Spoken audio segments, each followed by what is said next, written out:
पठामि संस्कृतं नित्यं वदामि संस्कृतं सदा ध्यायामि संस्कृतं सम्यक् वन्दे संस्कृतमातरं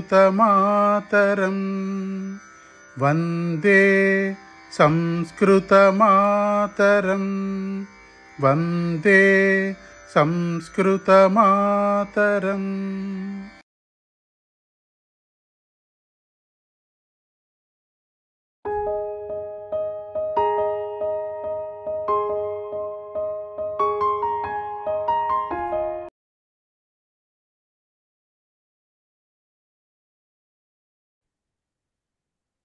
ध्येयमन्त्रः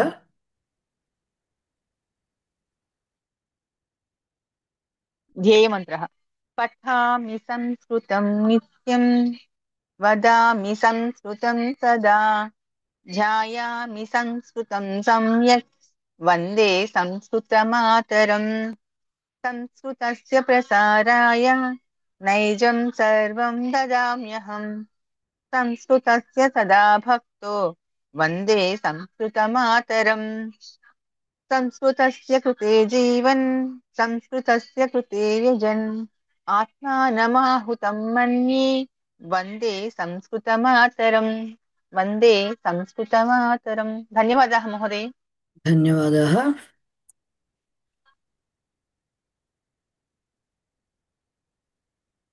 ఒక్క క్షణం.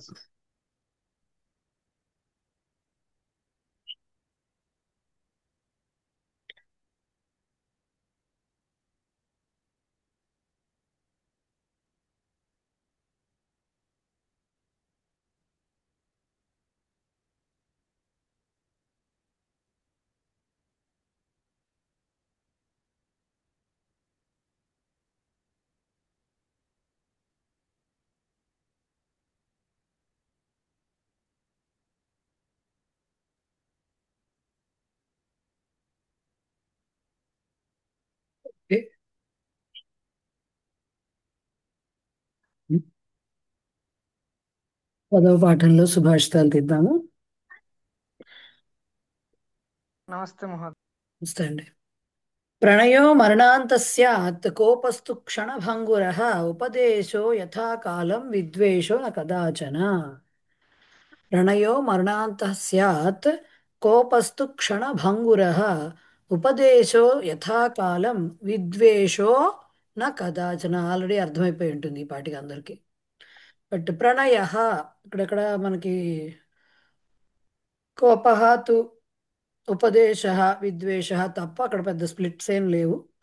సో అన్వయార్థం చూస్తే ప్రణయ అంటే స్నేహము, రైట్. మరణాంత స్యాత్ చనిపోయేంత వరకు ఉండాలి. అంటే మనం ఒకవేళ స్నేహం చేస్తే ఎవరితో అయినా అలా ఆ టైప్ ఆఫ్ అసోసియేషన్ కనుక ఏర్పరచుకుంటే అది జీవితాంతం మనం చనిపోయే వరకు ఉండాలి. ఆ మరణం ఓకే స్యాత్ భవేత్. కోపస్తు క్షణభంగుర కోపం మనకు వచ్చేటటువంటి ఎవరి మీదైనా మనకి ఏమైనా కోపం వస్తే అది పగలు ప్రతీకారాలు తీర్చుకునే లెవెల్కి వెళ్ళకూడదు. జస్ట్ క్షణకాలం పాటు మాత్రమే ఉండదు. క్షణభంగుర స్యాత్ క్షణకాల మాత్రం భవేత్. ఉపదేశ మనకు బాగా అలవాటు కదా, అసలు చెప్పేవాడికి వినేవాళ్ళు లోకు అని చెప్తూనే ఉంటాం వింటే, రైట్. ఆ ఉపదేశం ఏదైతే ఉందో పరోపదేశ యథాకాలం స్యాత్ యథా అవకాశ ఆవశ్యక తదా ఏవ భవేది. ఎంతవరకు చెప్పాలో అంతవరకే చెప్పాలట. లేకపోతే మనం చెప్పేటటువంటి ఆ సో కాల్డ్ క్లాస్ పీకడాలకి అర్థం ఉండదు. అలాగే విద్వేష ద్వేషభావన, ద్వేషం అనేది హేట్రెడ్ అనేది కదాచన నశ్యత్ అసలు ఎప్పటికీ ఉండకూడదు. కదాచిత్ అపి న భవేత్. అంతకుమించి ఇది కాంప్లికేటెడ్ శ్లోకం ఏం కాదు ఇది. అస్మాకం జీవనే స్నేహ ఆజీవనం భవేత్ అర్థమై ఉంటుంది ఈ పాటికి.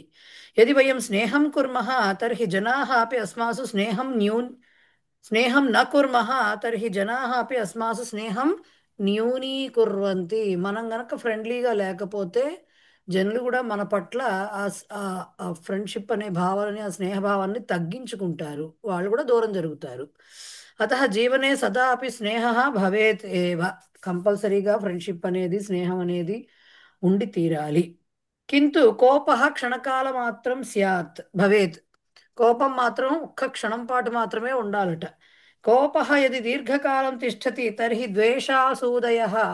ద్వేషాసూయాదయః దుర్గుణాః అస్మాసు వాసం కుర్వంతి. ఆ కోపం మొదలెట్టింది వచ్చి ఇంకా అలాగా ఊరుతూ ఉందనుకోండి, ఇంకా నువ్వు ఏమవుతుంది, నెమ్మదిగా ఎదుటి వాళ్ళలో మనకు అన్ని నెగిటివ్ పాయింట్స్ తప్ప కనపడవు. దాంతో ఏమవుతుంది, నెమ్మదిగా తప్పులు కనిపిస్తూ ఉంటాయి. ఆ తప్పులు పెద్ద పెద్ద పాపాల కింద దానివల్ల కొన్ని ద్వేష భావన లేకపోతే అసూయ కూడా కలగచ్చు. వాళ్ళు చేసి అప్పటివరకు చేసిన మంచి కూడా పోవచ్చు. అతః ఆగతః కోపః ప్రయత్నేన క్షణమాత్రేణ ఏవ నివారణీయః. ప్రయత్నంతో అయినా సరే, కొంతమంది లెక్క పెట్టుకుంటూ ఉంటారు, నంబర్లు లెక్క పెట్టుకుంటూ ఉంటారు. అంటే సినిమాల్లో ట్రిక్ ఇది. జనరల్గా అది వర్కౌట్ అవ్వదు. ఫస్ట్ నెంబర్లు ఎప్పుడు కంప్లీట్ అవుతాయని వాటిని కూడా తిట్టినట్టు చదువుతాం, అది వేరే విషయం. సో ఎప్పుడైనా సరే అలా కోపం కనుక వస్తే అది ప్రయత్నపూర్వకంగా అయినా సరే దాన్ని కంట్రోల్లోకి తెచ్చుకోవాలి అని. అలా అని కంట్రోల్లోకి తెచ్చుకుని బీపీలు తెచ్చుకోకూడదండి. పక్కకెళ్ళి యోగాలో సింహాసనం అని ఉంటుంది, గట్టిగా అరిచేయాలి, అయిపోతుంది అక్కడికి. అది ఎవరి మీద కాదు, మనకు మామూలుగా అరుస్తాం అంతే. యది సర్వదా అపి ఉపదేశమాత్రం, ఇది చాలా అవసరమైన పాయింట్. యది సర్వదా అపి ఉపదేశమాత్రం క్రియతే తర్హి జనాః అస్మాసు అనాదరం ప్రకటయంతి. కనిపించిన ప్రతిసారి కనిపించిన ప్రతివాడికి వయోభేదం లేకుండా చిన్నవాళ్ళ నుంచి పెద్దవాళ్లకు వరకు మనకు తెలిసిన జ్ఞానాన్నంతా నూరిపోద్దామని పెడితే, ఇప్పుడు ఆ జ్ఞాన్ అనే మాట కూడా చాలా వ్యతిరేక అర్థంలో ఉపయోగిస్తుంది. జ్ఞాన్ మధ్య అంటున్నారు కదా ఇప్పుడు. అది కూడా ఎట్లా అయిపోయిందంటే చివరికి మనం ఇస్తున్నది కూడా, అంటే ఎప్పుడు పడితే అప్పుడు ఎక్కడ కనిపించిన ప్రతిసారి ఇదే చెప్తుంటే వస్తున్నాడని దూరంగా పారిపోతారు. రైట్. సో అది ఎప్పుడైతే అది అవసరాన్ని మించి వెళుతుందో అప్పుడు జనులకి మన పట్ల అబ్బా వీడికి ఎంత తెలుసో అనే కంటే బాబోయ్ వీడికి తెలిసిందంతా నూరుతున్నాడు మన మీద అనేటటువంటి ఒక రకమైన అగౌరవము కలిగిస్తుంది అది. యతః యదా ఆవశ్యకం తదా ఏవ యోగ్యకాలే. ఏదో ఇనుము వేడిగా ఉన్నప్పుడే సమ్మెటపోటు వేయాలంటారే, ఆ టైంలో చెప్పాలి తప్ప ప్రతిదానికి కూడా చెప్పకూడదు అని. యోగ్య కాలం అంటే అది. ఉపదేశ కరణీయ. విద్వేషస్తు జీవనే కదాపి నా కరణీయ ఏవ. ద్వేషం అనేది చాలా బ్యాడ్, అందరికీ తెలిసే ఉంటుంది కదా. నేను కొత్తగా నేనేమి ఇప్పుడు జ్ఞానం ఇవ్వక్కర్లా ఎవరికి కదా. ఏవం సదా స్నేహం, ఇది ఇంతవరకు ఎంతవరకు ఎందుకు చెప్పొస్తున్నారు. ఏవం ఈ విధముగా సదా స్నేహం ప్రదర్శయంతః, ఎప్పుడూ చక్కగా స్నేహపూర్వకంగా అందరితో మెలుగుతూ, ద్వేషం కదాపి అకుర్వంతః నా కుర్వంతః, ఎప్పుడూ కూడా ద్వేషభావన అనేది మనసులోకి రానివ్వకుండా మెలుగుతూ, అలాగే ఆగతం కోపం క్షణకాలాభ్యంతరే ఏవ విస్మరంతః, వచ్చిన కోపాన్ని క్షణకాలంలోనే మర్చిపోతూ, యథాకాలం యథోచితం ఉపదేశం కుర్వంతః, సమయాన్ని సందర్భాన్ని గమనించుకుంటూ మాత్రమే ఉపదేశం ఇస్తూ గనక, యది వయం జీవేమా, ఒకవేళ మనం బ్రతికితే అట్లాగా జీవిస్తే, తర్హి అస్మాకం జీవనం ఉత్తమం స్యాత్, అప్పుడు మన జీవితం ఉత్తమంగా ఉంటుంది. ప్రయత్నిస్తూ ఉంటాం కానీ చాలా కష్టమే కదా పాపం. సో అదనమాట ఫస్ట్. అంతకుమించి ఏమీ లేదు. అటు తిరిగి ఇటు తిరిగి చెప్పదలుచుకుంది ఒకటే విషయం. నెక్స్ట్ది, మరి మీ పుస్తకాల్లో ఇది ఎలా పడిందో నాకు తెలియదు కానీ దుగ్ధే అనేటటువంటిది లేదు, క్రియాపదం కనపడలేదు ఎక్కడా కూడా. దుగ్ధే అనేది పడాలి, ధా పడాలి, ఘా పడింది. నేను చాలా వెతికాను, బట్ ఓకే ఫైన్. కామాన్ దుఃఖే విప్రకర్షత్యలక్ష్మి. ఆ బుక్ కామాన్ లో దుఃఖే, అల్పప్రాణ గా వచ్చి మహాప్రాణ ఘానే పడిందండి. ఆ ఘా ప్లేస్ లో ధా రాసుకోవాలి అంతే కదా. ఎందుకంటే ఆ దుఃఖే అనే క్రియాపదం ఎక్కడా లేదు, వెతికాను నేను చాలా. నేనే తప్పు అర్థం చేసుకున్నానేమోనని చాలా వెతుక్కున్నాను, బట్ నాకు కనపడలేదు. సో దుగ్ధే అనైతే ఉంది, దుహ్ ధాతువులో దుగ్ధే అనైతే ఉంది. కాకపోతే దానికి మీనింగ్ వేరేగా వస్తుంది. దుగ్ధే ఎక్కడ అష్టాధ్యాయులో కూడా కనపడలా. ఇందాక అదే వెతుకుతున్నా ఎందుకు కనపడలేదు అని. కనపడలా ఎక్కడ అష్టాధ్యాయులో కూడా. మా టెక్స్ట్ బుక్ లో దుగ్ధే అనే పడింది అది. దుగ్ధే దకారం పడిందా? పడింది. ఎందుకంటే ఆ, మనకి తెలియకపోయినా వెర్బులు ఉన్నాయనుకోండి. దుగ్ధే అనే పడింది, వచ్చి దుగ్ధే ఉంది, మహాప్రాణం గా అనే దుగ్ధే పడింది. ఉంది, దుగ్ధే అనేది ఉంది, అది దుహధాతు. ఆ, అవును, కానీ మాకు ఘే పడింది. మామూలు అల్ప ప్రాణం తర్వాత మహాప్రాణం ఘా పడింది. అదే చెప్తున్నాను సార్, నా పుస్తకంలో కూడా అదే పడింది, కానీ అలాంటి క్రియాపదం లేదు. సో దుగ్ధే దుహ ధాతువులోంచి ఏదో, సో దుహ ధాతువు కాకపోతే ఏదో ధాతువులో అది ఉంటే మనకు తెలుస్తుంది, అది కనిపించేస్తుంది అష్టాధ్యాయులు, అది లేదు. సో కామాన్ దుగ్ధే విప్రకర్షత్యలక్ష్మీం కీర్తిం సూతే దుష్కృతం దుష్కృతం యా హినస్తి. కొంచెం ఈ పదాలన్నీ కొత్తగా ఉంటాయి మీకు. తాం చాప్యేతాం మాతరం మంగళానాం ధేనుం ధీరాహ సూనృతాం వాచమాహు. ఇది ధేనుం అని వచ్చింది కాబట్టి దుగ్ధేనే క్రియాపదం, కరెక్ట్ అది. దుగ్ధం అంటే పితకడం అని అంటాను చూసారు, ఆ దానికే పూరించటం అనే అర్థం కూడా వస్తుంది. సో దుగ్ధేనే అది కరెక్టే. కామాన్ దుగ్ధే విప్రకర్షత్యలక్ష్మీం కీర్తిం సూతే దుష్కృతం యా హినస్తి. తాం చాప్యేతాం మాతరం మంగళానాం ధేనుం ధీరాః సూనృతాం వాచం ఆహుః. విప్రకర్షతి అలక్ష్మీం చ అపి ఏతాం, అంతే ఉన్నది అక్కడ, వాచం ఆహుః ఇదే ఉన్నాయి అక్కడ స్ప్లిట్. ఏం చెప్తున్నారు చూడండి అన్వయార్థంలో. యా అంటే కిందన ఉంది చూసారు, యా హినస్తి రెండవ లైన్లో అక్కడి నుంచి వచ్చారు. యా అంటే ఏం చెప్తున్నారు, వాచమాహుహు అని ఇచ్చారు కాబట్టి వాచం అనేదైతే ఉందో దానికి రిలేట్ అయినది యా అనేది. సో వాచం అనేది వాక్ వాచో వాచ, వాచం వాచో వాచ. సో స్త్రీలింగ శబ్దం అది కాబట్టి యా వచ్చింది అక్కడ. యా వాక్ అంటే ఏదైతే మాట, యా అనేది వాక్ అంటే మాట ఏదైతే ఉందో అది. అంటే ఈ వాక్ అంటే ఎవరో ఒకడు ఇష్టం వచ్చినట్టుగా ర్యాండమ్గా చెప్పిన మాట కాదు, సజ్జనానాం అని బ్రాకెట్లో అందుకే ఇచ్చారు. ఒక మాట ఎలా ఉంటుంది అనే దాని గురించి సుభాషితం. ఒక మాట, వెలువడిన మాట ఎలా ఉంటుంది, అది ఎవరి మాట, సజ్జనుల యొక్క మాట అనేది, వాక్కు అనేది ఎలా ఉంటుంది దాని గురించి చెప్తున్న సుభాషితం ఇది. సో వాక్, సజ్జనానాం వాక్ అని అర్థం అనమాట. ఏదైతే ఉందో అది. కామాన్ అంటే ఇచ్ఛాహ, ఇచ్ఛా స్త్రీలింగం, కామహ పుంలింగం, ద్వితీయాభక్తిలో ఉన్నాయి. కోరికలను దుగ్ధే పూరయతి, పూర్తి చేస్తుంది అంటే తీరుస్తుంది. పూర్తి చేయడం అంటే కోరికలను తీరుస్తుంది. అలాగే అలక్ష్మీం విప్రకర్షతి అలక్ష్మీం అని ఉంది. సో దాంట్లో అలక్ష్మీం దారిద్ర్యం, అలక్ష్మి అంటే లక్ష్మికి ఆపోజిట్. సో దారిద్ర్యాన్ని విప్రకర్షతి దూరీకరోతి, ఓకే, దూరం చేస్తుందిట. అలాగే కీర్తిం సూతే అన్నారు. కీర్తిం అంటే మనకి కీర్తి ప్రతిష్టలని, ప్రసిద్ధిం దాన్ని, ఆ ప్రసిద్ధి ఏదైతే పేరు ప్రతిష్టలని. సూతే ఉత్పాదయతి, ఇది ప్రసూతి ఆ మాట నుంచి వచ్చిందే, సూతే వెర్బ్. సూతే అంటే ఉత్పాదయతి పుట్టిస్తుంది అంటే కలిగిస్తుంది, ఆర్ కీర్తి ప్రతిష్టలను కలిగిస్తుంది, మనకి వచ్చేలా చేస్తుంది. దుష్కృతం దుష్కార్యం, చెడు పని ఏదైతే ఉందో దానిని హినస్తి నాశయతి, నాశనం చేసి చంపేస్తుంది. ఓకే. అలాగే అట్లాంటి తాం, ఇప్పుడు తాం ఎక్కడి నుంచి వచ్చింది, మూడో లైన్లో నుంచి వచ్చింది. తాం అటువంటి మాటను, ఎట్లాంటి తాదృశీం, ఏతాం అంటే ఇమాం, సూనృతాం, సూనృతాం అంటే మధురం తీయని, ఓకే, తీయనటువంటి వాచం వచనం, మంగళానాం శుభానాం అంటే శుభములకు వచనమా, అలాంటి ఈ చక్కటి తీయనైనటువంటి మధురమైనటువంటి వాక్కును, మంగళానాం శుభ అంటే శుభానాం శుభములకు, అన్ని రకములైనటువంటి మంగళములకు, మాతరం జనని అయినటువంటి తల్లి, జననీ తల్లి అయినటువంటి తల్లిగా, ధీరాహ పండితాహ, ధేనుం కామధేను ఇది అంటే కామధేనువుగా, ఆహుహు కథయంతి. ఏం చెప్తున్నారు అక్కడ చదివితే గందరగోళంగా అనిపించవచ్చు, తాత్పర్యం చదవండి తెలుస్తుంది. లోకే సర్వై సజ్జనానాం సహవాసం ప్రాప్తుం ప్రయత్న కరణీయ ఆర్ యత్న కరణీయ. ఈ సుభాషితం చెప్పిందంతా ఇందాక చెప్పినట్లుగా సాధుజనులు అంటే సజ్జనులు మంచివారి యొక్క వాక్ ప్రభావం ఎలా ఉంటుంది అనే దాని గురించి చెప్తున్నారు. సో దానికి ఉపోద్ఘాతంగా ఏం చెప్తున్నారు, సజ్జనుల యొక్క సహవాసం చేయడానికే మనం ఎంతసేపు, మన అసోసియేషన్ అనేది కరెక్ట్గా ఉండడానికే మనం ప్రయత్నం చేయాలి. తేషాం సంపర్కేణ, సంపర్క అంటే అసోసియేషన్, ఓకే, వాళ్ళ యొక్క సాంగత్యంలో, సాంగత్యం వలన అస్మాకం అనేకే ఉపకారాः భవంతి, మనకి చాలా ఉపయోగాలు కలుగుతాయట.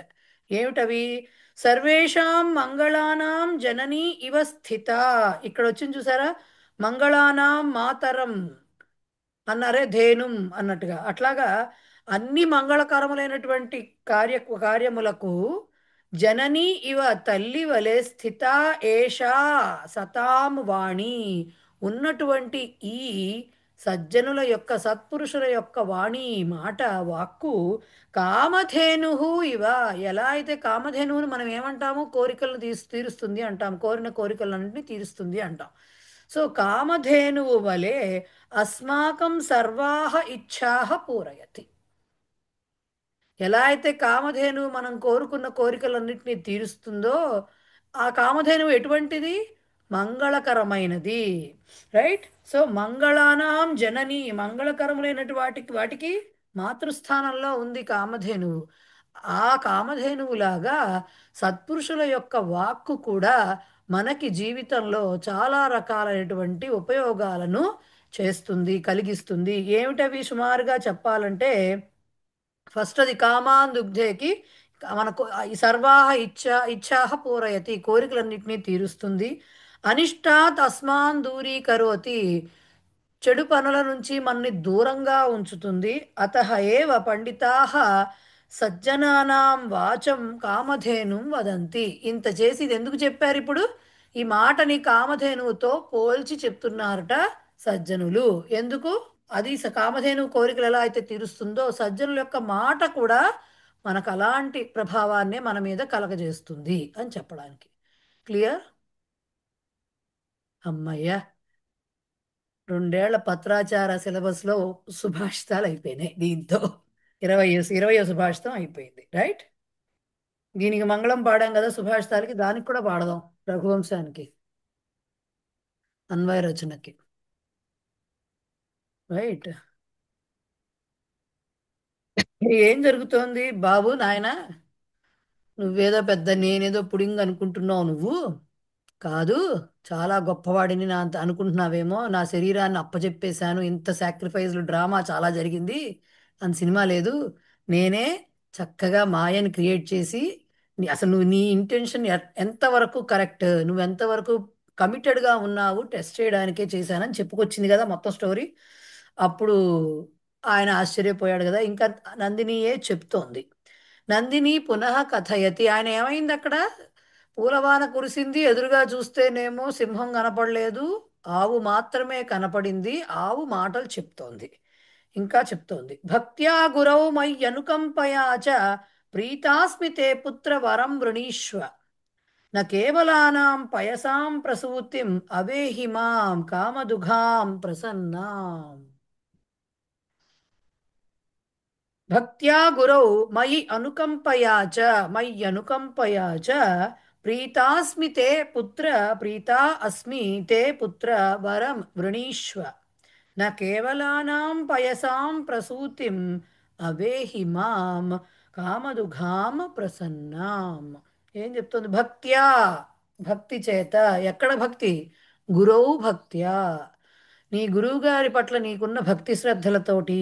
అలాగే మయి అనుకంపయాచ, అనుకంప అంటే దయ, నాయందు మయి నాయందు నీకు గల దయాదాక్షిణ్యాలతోటి. పుత్ర, ఓ కుమార, తే తే ఇవన్నీ తే భక్త్యా అక్కడ అనమాట. ఓకే. ప్రీతాస్మి, ప్రీతా అస్మి, నేను చాలా సంతోషించిన సంతోషించిన దానని అయినాను. ప్రీతా అస్మి వరం వృణీష్వ, ఒక వరాన్ని ఏదైనా కోరుకో. వృణీష్వ అంటే వరించు, అంటే కోరుకో అని అర్థం అన్నమాట. ఓకే. కానీ అంటే ఆవేమిటి, నాకు వరం ఎలా ఇస్తుంది అనుకుంటావేమో అని నెక్స్ట్ వాక్యం చెప్తోంది. నా కేవలానాం పయసాం ప్రసూతిం, పయహ అంటే పాలు. ఓకే. నన్ను కేవలం, నా కేవలానాం పయసాం ప్రసూతిం, నన్ను కేవలం పయసాం పాల యొక్క, కేవలానాం పయసాం అంటే కేవలము పాల యొక్క ప్రసూతిం జన్మస్థానముగా, అంటే నేను కేవలం పాలు ఇచ్చేదాన్నిగా మాత్రమే నన్ను చూడకు. మాం కామదుఘాం ప్రసన్నాం అవేహి, నేను కోరిన కోరికలు తీర్చిన ప్రసన్నాం మాం అంటే సంతోషించిన నేను, నన్ను మాం నన్ను కామదుఘాం అవేహి, కోరిన కోరికలు తీర్చే దానినిగా తెలుసుకో. ఏం చెప్తోంది? నువ్వు నీకు చాలా నీ గురువు గారి పట్ల ఉన్న నీ భక్తి శ్రద్ధలకి, అట్లాగే నా యందు నీకు గల దయకి నేను చాలా సంతోషించాను. వరం కోరుకో అని. ఈ కేవలం ఒక సాధారణమైన ఆవు ఏంటి నాకు వరాలు ఎలా ఇస్తుంది అనుకుంటావేమో. కాదు కాదు. ఇప్పుడు నన్ను నువ్వు నేను ఎలాంటి దాన్ని అంటే కేవలం పాలన ఇచ్చే దాన్ని మాత్రమే కాదు. ఇంత ప్రసన్నురాలనైన నేను నీకు వరములు ఇచ్చేటటువంటి శక్తి గలదాను, నీ కోరిన కోరికలు తీర్చేటటువంటి శక్తి గలదానను అని చెప్తోందనమాట. ఎవరు? నందిని ధేనువు చెప్తోంది. దానికే తాత్పర్యం కూడా చెప్పారు కదా. గురోహ వశిష్ఠస్య విషయే దిలీపస్య భక్తి అనుపమా స్యాత్. అనుపమ, ఇప్పుడు ఉపమా వచ్చింది కాబట్టి అనుపమ అంటే అర్థం తెలుసు కదా, సాటి లేనిది. సో గురువు గారు అయినటువంటి వశిష్ఠుల వారి విషయంలో దిలీపుని భక్తి అనేది సాటి లేనిది, తులలేనిది. ఓకే. సో తథైవ ధేనో విషయే తస్య దయాపి. అట్లాగే ఆయన పట్ల ఎంత భక్తి ఉందో ఈ ఆవు పట్ల కూడా అంతే భక్తి ఉంది. తన ప్రాణాన్ని సైతం విడిచిపెట్టడానికి సిద్ధపడ్డాడు ఆయన. సో అంతే భక్తి ఉంది. నందిని ఇదం ఉభయమపి మనసి నిధాయ కథయతి. ఈ రెండు విషయాల్ని కూడా నందిని ధేనువు మనసులో ఉంచుకుని చెప్తోందిట. పుత్ర, ఓ కుమార, అహం ప్రసన్న, నేను అంటే ఈ విషయాల వల్ల నేను చాలా సంతుష్టురాలనైనాను. యం వరం ఇచ్చసి, ఏ వరాన్నైతే కోరుకుంటున్నావో తం స్వీకర్తుం అర్హసి. యు కెన్ ఆస్క్ మీ, నువ్వు అడగడానికి, దాన్ని గ్రహించడానికి నువ్వు అర్హుడవు, అంటే నువ్వు దాన్ని పొందగలవు అని చెప్తోంది అనమాట. ఇయం ధేను కం వా వరం దద్యాత్ ఇది సంశయ మాస్తు. ఈ ఆవు నాకేం వరం ఇస్తుంది అనే అనుమానం నీకు వలదు. యథాహం క్షీరదాయిని అస్మి పయసాం ప్రసూతిం. ఎలా అయితే నేను క్షీరదాయిని అంటే పాలను, క్షీరం దదాతి, సో పాలను ఇచ్చేదానిగా ఉన్నానో, క్షీరదాయినిగా ఉన్నానో, తథైవ అలాగే ప్రసన్న అహం, ఇంత సంతుష్టురాలనైన సంతోషంగా ఉన్నటువంటి నేను అపేక్షితం వస్తు అపి దాతుం సమర్థా అపి. అట్లాగే నేను నీకు కోరుకున్న వస్తువుని కూడా ఇవ్వగల సమర్థురాలను అని చెప్పి అహం కామదుఘా అస్మి, నేను కోరిన కోరికలను దుగ్ధే కిందాకే చెప్పుకున్నాం కదా మీనింగ్, పూరయతే అని, కోరికలను తీర్చేదానిగా కూడా ఉన్నాను. అతః వరం స్వీకురు, అందుకని వరాన్ని కోరుకో అని చెప్పింది. ఓకే. ఇప్పుడు దీంట్లో మీరు చూస్తే క్రియాపదాలు ఎన్ని కనపడుతున్నాయి?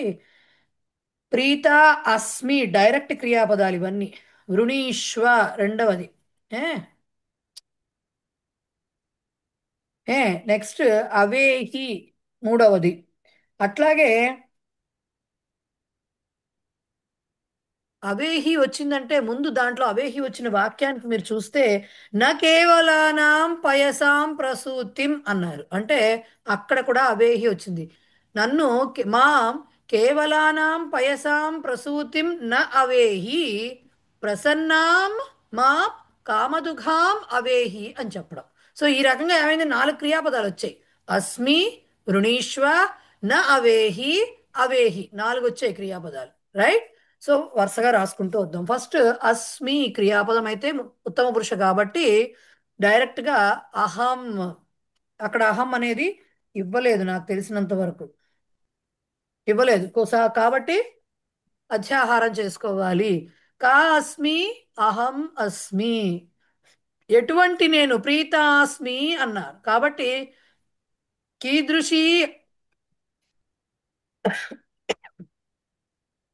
కీదృషి అస్మి, ప్రీత అస్మి, సంతుష్టురాలనైనాను.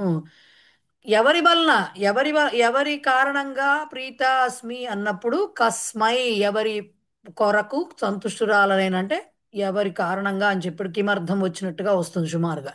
సో కస్మై ప్రీత, అక్కడ కిమర్థం అనలేం కదా, ఎందుకంటే దానికి సంబంధించిన పదం అక్కడ ఇవ్వాల, చతుర్థి విభక్తి రూపమే ఇచ్చారు కాబట్టి ప్రీత అస్మి, నీ పట్ల అనేట్టుగా వస్తుంది ఇక్కడ. తే అనే మాటకు అర్థం నీ పట్ల. సో కస్మై ప్రీత, తే ప్రీత అస్మి.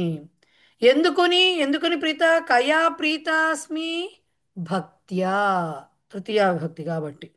దేని వలన? దేనితో? భక్తితో, భక్తి అనగానే దైవభక్త, పితృభక్త, మాతృభక్త, గురుభక్త కావాలి కదా. సో కస్మిన్ భక్తి, ఎవరి యందు ఉంది భక్తి అనేది, ఎవరి యందు ఉంది? గురౌ, గురువు గారి యందు భక్తి. అలాగే పునః కయా అనుకంపయా, పునః కయా అనుకంపయ. ఇప్పుడు ఈ అనుకంప, దయ అనేది ఎవరి పట్ల ఉంది? కస్మిన్ అనుకంప. అనుకంప కస్మిన్ అస్తి? మయి, మయి. సో గురువు గారి పట్ల భక్తి శ్రద్ధలు, నీ యొక్క గురు భక్తి చేతను అలాగే నా యందు గల దయ చేతను నేను సంతుష్టురాలనైతిని. ఇది వాక్యం, రైట్. దానికే చెప్పుకొచ్చాం, అహం అస్మి, కా అస్మి, అహం అస్మి, కీదృశి అస్మి, ప్రీత అస్మి, కస్మై, ఎవరి పట్ల అంటే ఒక నీ పట్ల నేను సంతోషిస్తున్నాను, నీ గురించి నేను అని చెప్పటం. సో తే ప్రీత అస్మి, కయా ప్రీత భక్త్యా, కస్మిన్ భక్తి అస్తి? గురౌ. పునః కయా అనుకంపయ, కస్మిన్ అనుకంప? మయి. సో వాక్యం ఎలా వస్తుంది? గురౌ భక్త్యా మయి అనుకంపయా చ, ఓకే, ప్రీత అస్మి. ఈ పుత్ర అనేది ఏదైతే ఉందో ముందరకు పెట్టుకోవచ్చు, లేదంటే పుత్ర కిందకైనా చెప్పుకోవచ్చు. ఫస్ట్ స్టార్టింగ్లో పుత్ర రాయలే అసలు వాళ్ళు, స్టార్టింగ్లో రాసేసుకోండి, పుత్ర సంబోధనం రాసేసుకుని ఇది రాయొచ్చు. సో ఫస్ట్ వాక్యం అయింది. నెక్స్ట్ వరం వృణీష్వ, అదొకటే వాక్యం. సో క్రియాపదం వృణీష్వ, స్వీకురు, రైట్, స్వీకురు. దీంట్లో ఇప్పుడు ఏమైంది? మధ్యమ పురుష క్రియాపదం కాబట్టి కహ వృణీష్వ, త్వం వృణీష్వ, అధ్యాహారం చేసుకోవాలి. ఓకే, నెక్స్ట్ దేనిని తీసుకోవాలి? కం వృణీష్వ, వరం వృణీష్వ. రెండవ వాక్యం అయిపోయింది, వరం వృణీష్వ, అంతే రెండో వాక్యం, అంతకుమించి వేరే ఏం లేదు అక్కడ. రెండో వాక్యం వచ్చి అదే ఇక్కడ కిమ్ అని ఇచ్చారు, కమ్మే రావాలా? వరం, వరహ పుంలింగ శబ్దం కదా, వరం కం వృణీష్వ. ఓకే, నెక్స్ట్ న కేవలానాం పయసాం ప్రసూతిం అన్నారు కాబట్టి న అవేహి తీసుకోవాలి ఇక్కడ ఫస్ట్ క్రియాపదం. ఓకే, న అవేహి, ఇది మాత్రమే అనుకోకు అని చెప్పడం ఇక్కడ, రైట్. సో జ్ఞాతవాన్ న భవ అంటే అర్థం ఏమిటి? తెలుసుకోకు అంటే తెలుసుకోకు అని కాదు, అది మాత్రమే అనుకోకు అనేది ఇక్కడ మీనింగ్. ఓకే, ఏమనుకోవద్దు? కహ, ఎవరు, అవేహి మధ్యమ పురుష క్రియాపదం కాబట్టి కహ అవేహి, త్వం అవేహి. ఓకే, త్వం అవేహి. ఏమని తెలుసుకోవద్దుట? ప్రసూతి. యాక్చువల్గా ఇక్కడ కూడా కామ్న అవేహి అని రావాలి. ప్రసూతి పుంలింగ స్త్రీలింగ శబ్దము, మరి కిమ్న అవేహి జనరలైజ్డ్గా ఇచ్చుండొచ్చు, ఇస్తే ఒకవేళ. అవేహి, కిమ్న అవేహి, ప్రసూతిం న అవేహి, జన్మస్థానముగా తెలుసుకోకు. ఓకే, తెలుసుకోకు, ఉత్పాదక స్థానముగా తెలుసుకోకు అని చెప్పడం అనమాట. కేశాం ప్రసూతిం, పయసాం, పయః శబ్దం నపుంసకలింగ శబ్దం, పయస్. సో కేశాం ప్రసూతిం, పయసాం ప్రసూతిం. ఈ పయః అనే శబ్దానికి కేవల శబ్దము విశేషణంగా ఉపయోగించారు కాబట్టి ఏం చెప్పాలి? కీదృశానాం పయసాం, కేవలానాం పయసాం అని వస్తుంది. ఓకే, ఎవరిని తెలుసుకోవద్దు? నువ్వు తెలుసుకోకని చెప్పారు. కర్మపదం ఎక్కడుంది? ఎవరిని తెలుసుకోవద్దు అంటున్నారు? మాం, నన్ను. కాబట్టి కామ్న అవేహి, కామ్ ఎందుకు చెప్పాము? ఇక్కడ ధేనువు కాబట్టి మాట్లాడుతోంది, స్త్రీలింగ రూపం రాశాం. కామ్న అవేహి, మాంన అవేహి. సో ఈ వాక్యం ఎట్లా వచ్చింది? న అవేహి క్రియాపదము, కహన అవేహి, త్వంన అవేహి. ఓకే, నెక్స్ట్ యాక్చువల్గా కామ్న అవేహి ఉండాలి, మీకు కిమ్న అవేహి ఉంది కాబట్టి ప్రసూతిం న అవేహి, కేశాం ప్రసూతిం, పయసాం ప్రసూతిం, కీదృశానాం పయసాం, కేవలానాం పయసాం. కామ్న అవేహి, మాంన అవేహి. నన్ను కేవలము పాలకు మాత్రమే ఉత్పద్య స్థానం అని చెప్పి తెలుసుకోకు అనేది వాక్యం. సో వాక్యం ఎలా వస్తుంది? మాం కేవలానాం పయసాం ప్రసూతిం న అవేహి. ఇది మూడవ వాక్యం వచ్చింది. నాలుగవ వాక్యం ఇప్పుడు ఎలా తెలుసుకోమంటున్నారు? కామదుఘాం ప్రసన్నాం అవేహి. సో మళ్ళీ అవేహి క్రియాపదం, కహ అవేహి, త్వం అవేహి, అక్కడ వరకు అది మామూలుగానే వస్తుంది. ఇప్పుడు ఎవరిని తెలుసుకోవాలి? కర్మపదం రాశారు, మాం. ఇక్కడ మళ్ళీ మాం రెండు వైపులకి తీసుకుంటాం. నా అవేహికి తీసుకుంటాము, అవేహికి కూడా తీసుకుంటాం. కాబట్టి కామ్ నావేహి మాం సారీ కామ్ అవేహి మాం అవేహి. ఎలా తెలుసుకో? కీదృశీం మాం ప్రసన్నాం, పునః కీదృశీం కామదుఘాం. ఇవి రెండు అటు ఇటు వచ్చినా పర్వాలేదు. సో వాక్యాలు ఎట్లా వచ్చాయి? పుత్ర గురౌ భక్త్యా మయి అనుకంపయా చ ప్రీతా అస్మి వరం వృణీష్వ. ఓకే. మాం కేవలానాం పయసాం ప్రసూతిం న అవేహి మాం ప్రసన్నాం కామదుఘాం అవేహి. ఇవి 4 వాక్యాలు. రైట్? క్లియరా? ఎస్. మేడం ఇక్కడ ప్రసూతిను తర్వాత ఈ వరంని రెండింటిని కిమ్ ఇచ్చారు కదండి. అది ఆ ప్రసూతిం కూడా అది ద్వితీయే కదండి. ప్రసూతి తాలూకా ద్వితీయే కదా. కామన్ రావాలి, అదే చెప్తున్నా. కామ్ రావాలి. ప్రసూతి అది కామ్ రావాలి, ఇది కమ్ రావాలి కదా. ఆ. ఇది కమ్ రావాలి, అది కామ్ రావాలి. అచ్చా.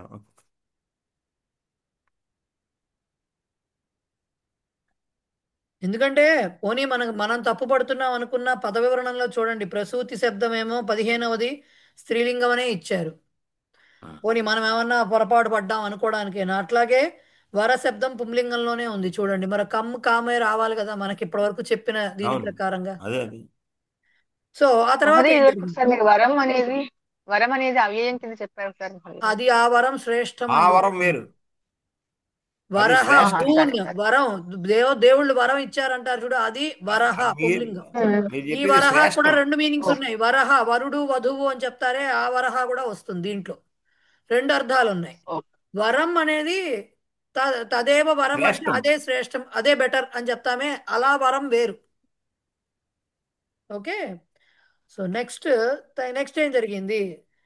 శ్లోకం పైన వాక్యం ఉంది చూడండి. నందినీ ధేనోహ వచనం శ్రుత్వా రాజా వినీతః అంజలిం బద్ధ్వా వంశోద్ధారార్థం సుదక్షిణాయాం సంతానం ప్రార్థితవాన్. తతః కోరుకోమని చెప్పింది కదా ఇప్పుడు ఆవిడ. వెంటనే ఏం చేశాడు ఆయన? నందినీ ధేనోహ వచనం శ్రుత్వా, ఆ ఆవు మాట విని, రాజా వినీతః అంజలిం బద్ధ్వా, రాజుగారు చాలా వినమ్రుడై, యాక్చువల్గా చెప్పాలంటే అంజలిని ఘటించి అంటే చేతులు జోడించి, వంశోద్ధారార్థం వంశోద్ధారకుని కోసం సుదక్షిణ యందు సంతానం ప్రార్థితవాన్, సంతానాన్ని కోరుకున్నాడు. తర్వాత ఏమైంది? తతః సంతానకామాయ తథేతి కామం రాజ్ఞే ప్రతిశ్రుత్య పయస్వినీ సా దుగ్ధ్వా పయః పత్రపుటే మదీయం పుత్రోపభుంక్ష్వేతి తమాదిదేశ. సంతానకామాయ తథేతి కామం తథా ఇతి కామం రాజ్ఞే ప్రతిశ్రుత్య పయస్వినీ సా దుగ్ధ్వా పయః పత్రపుటే మదీయం పుత్రోపభుంక్ష్వేతి పుత్ర ఉపభుంక్ష్వ ఇతి తం ఆదిదేశ. ఎప్పుడైతే ఆయన కోరాడో, సంతానకామాయ సంతానం కోసం కోరిన కోరిక కొరకు తథా ఇతి తథాస్తు అని కామం అనేటువంటి ఆ వరాన్ని రాజ్ఞే రాజుగారికి ప్రతిశ్రుత్య వినిపించి, అంటే ఆ మాటని తథాస్తు అనే మాటని వినిపించి, స్పయస్విని అంటే పాలను ఇచ్చేటటువంటి క్షీరదాయిని అని వచ్చింది కదా, క్షీరద అయినటువంటి సా ఆ నందిని ధేనువు ఇంకా ఏం చెప్పిందిట? పుత్ర కింద లైన్లో ఉంది. ఓ నాయన, దుగ్ధ్వా అంటే పితికి. ఏమిటి? పయహ పాలను పితికి. దేంట్లో? పత్రపుటే ఆకులతోటి చేసినటువంటి దొన్నెలో, పాత్రలో ఏదైతే ఉందో అది దొన్నె అంటాం కదా మనం మామూలుగా. దానిలో మదీయం నా యొక్క అంటే మదీయం పయహ పత్రపుటే దుగ్ధ్వా నా పాలను ఆ దొన్నెలో ఆకు దొన్నెలో పితికి ఉపభుంక్ష్వ తీసుకో, తాగు, స్వీకరించు, లోపలికి తీసుకో అని ఇతి అని తం ఆదిదేశ అతనిని ఆదేశించింది. ఎప్పుడైతే నాకు సంతానం కావాలమ్మా నా భార్య ఎందు అని ఎప్పుడైతే కోరుకున్నాడో, అలాగే నాయన తథాస్తు అని చెప్పి అతనికి ఇంకా ఏం చెప్పిందిట? నా పాలను ఒక ఆకుదొన్నెలో తీసుకుని నువ్వు తాగు అని చెప్పిందిట. ఆదేశించింది, చెప్పలేదు, ఆదేశించింది. తం ఆదిదేశ ఆదేశించింది. చక్రవర్తి దిలీప సంతానార్థం ధేనుం నందినీం ప్రార్థయామాస. దిలీప చక్రవర్తి సంతానం కోసం ధేనువుని ప్రార్థించాడు. సంతుష్టా సా గౌహు, సంతోషించినటువంటి ఆ ఆవు తథాస్తు ఇది వరం దత్తవతి, అలాగే అని, తథాస్తు అని చెప్పి అట్లాగే అవుగాక అని చెప్పి వరాన్ని ఇచ్చింది. కార్యమపి సూచితం తయా, ఏం చెయ్యాలో కూడా చెప్పింది, కేవలం తథాస్తు అని ఊరుకోలే, నువ్వేం చెయ్యాలో కూడా చెప్పింది అనమాట. మదీయం క్షీరం నా పాలను పర్ణానాం పాత్రే పత్రపుటే, ఆకుల యొక్క పాత్రలో దుగ్ధ్వా పితికి తతః పిబ, తర్వాత తాగు, ఇది రాజానం సా అసూచయత్, అని రాజుగారిని ఆవిడ సూచించింది, ఆదేశించింది. రైట్. దీంట్లో కూడా ఆదిదేశ ఉపభుంక్ష్వ రెండు క్రియాపదాలు వచ్చాయి. ఫస్ట్ ఆదిదేశ నుంచి తీసుకొచ్చారు. ఎందుకు తీసుకొచ్చారు అంటే పుత్ర పుత్ర మదీయం పయః పత్రపుటే దుగ్ధ్వా ఉపభుంక్ష్వ అనేది కోట్స్లో వచ్చింది. రైట్. అది డైలాగ్, అది కోట్స్లో వచ్చింది కాబట్టి అది చివరికి చెప్పారు. ఫస్ట్ మామూలుగా ఆదిదేశ నుంచి చెప్పేశారు. ఆదిదేశ ఆజ్ఞాపితవతి ధేనుహు, కాబట్టి ఏం చెప్పింది, కా ఆదిదేశ సా, అక్కడ ధేనుహు అని కానీ నందిని అని కానీ ఇవ్వలేదు, సా అని మాత్రమే ఇచ్చారు. కాబట్టి సా ఆదిదేశ ఎవరు, సా కీదృశీ, సా ఎటువంటిది, ఆమె పాలను ఇచ్చేటటువంటిది, క్షీరద అయినటువంటి ఆవు, ఆ నందిని ధేనువు. సో కీదృశి సా పయస్విని సా, ఎవరిని ఆదేశించింది, దిలీపుడు, ఇలాంటివి ఏం చెప్పలేదు, తమ్ అని మాత్రమే చెప్పారు. సో కమ్ ఆదిదేశ, తమ్ ఆదిదేశ. ఎట్లా చెప్పింది, వరమును తథాస్తు అని అతనికి మాటను వినిపించి, అంటే చెప్పి, ప్రతిశ్రుత్య చెప్పి, ఒక రకంగా చెప్పింది. సో చెప్పి ఇచ్చింది, తథాస్తు అని చెప్పి ఆదేశించింది. సో కిం కృత్వా ఆదిదేశ ప్రతిశ్రుత్య, చెప్పి, ఏం చెప్పింది అనేది నెక్స్ట్ వస్తుంది. ఓకే, ఏం చెప్పింది, కిం ప్రతిశ్రుత్య, వరమును వినిపించి, వరమును ఇస్తూ అన్నమాట చెప్పడం. ఓకే. సో కిం ఇక్కడ కూడా యాక్చువల్ కామం, ఇది యాక్చువల్గా ఇక్కడ కూడా కం ప్రతిశ్రుత్య అనే రావాలి, కిం ప్రతిశ్రుత్య రాదు. కామహ పుంలింగ శబ్దం కాబట్టి కం ప్రతిశ్రుత్య అనే రావాలి. కం ప్రతిశ్రుత్య, కామం ప్రతిశ్రుత్య, వరమును వినిపించి ఆర్ వరమును ఇచ్చి. ప్రతిశ్రుత్య అనే దానికి చాలా మీనింగ్స్ ఉంటాయండి దాంట్లో కూడా. సో ఇక్కడ ఇచ్చి అని తీసుకుంటే మనందరికీ హాయిగా చెప్పి వినిపించి అనే కంటే ఇచ్చి అనుకోవడం హాయిగా ఉంటుంది. సో ఎవరికి ఇచ్చింది అక్కడ, రాజ్ఞే అని చతుర్థి విభక్తి ఉంది కాబట్టి కస్మై ప్రతిశ్రుత్య, ఎవరి కొరకు ఇచ్చింది, రాజ్ఞే, రాజుగారికి ఇచ్చింది. ఎందుకు ఇచ్చింది రాజుగారికి కూడా, దేనికోసం ఇచ్చింది, దేనికి ఎటువంటి అంటే ఎటువంటి రాజు ఆయన, సంతాన కాముడు, సంతానమును కోరుతున్నటువంటి రాజుగారు. ఓకే, కాబట్టి కీదృశే రాజ్ఞే, సంతాన కామాయ రాజ్ఞే విశేషణం అవుతోంది అది. ఓకే, కీదృశాయ రాజ్ఞే, కీదృశాయ రాజ్ఞే సంతాన కామాయ రాజ్ఞే ప్రతిశ్రుత్య. ఏమని చెప్పింది, తథాస్తు అంది, కానీ ఎక్స్ట్రా తర్వాత మాట్లాడింది మళ్ళీ. సో ఫస్ట్ తథాస్తు అనేసింది కాబట్టి కిమితి ప్రతిశ్రుత్య, తథా ఇతి, తథా అస్తు అనలా, తథా ఇతి, అలాగే అంది. సో తథా ఇతి మొత్తం ఎలా వచ్చింది మళ్ళీ, ఆదిదేశ, కా ఆదిదేశ, సా ఆదిదేశ, ఎటువంటిదామె, కీదృశీ సా పయస్వినీ సా, ఎవరిని ఆదేశించింది, కం ఆదిదేశ,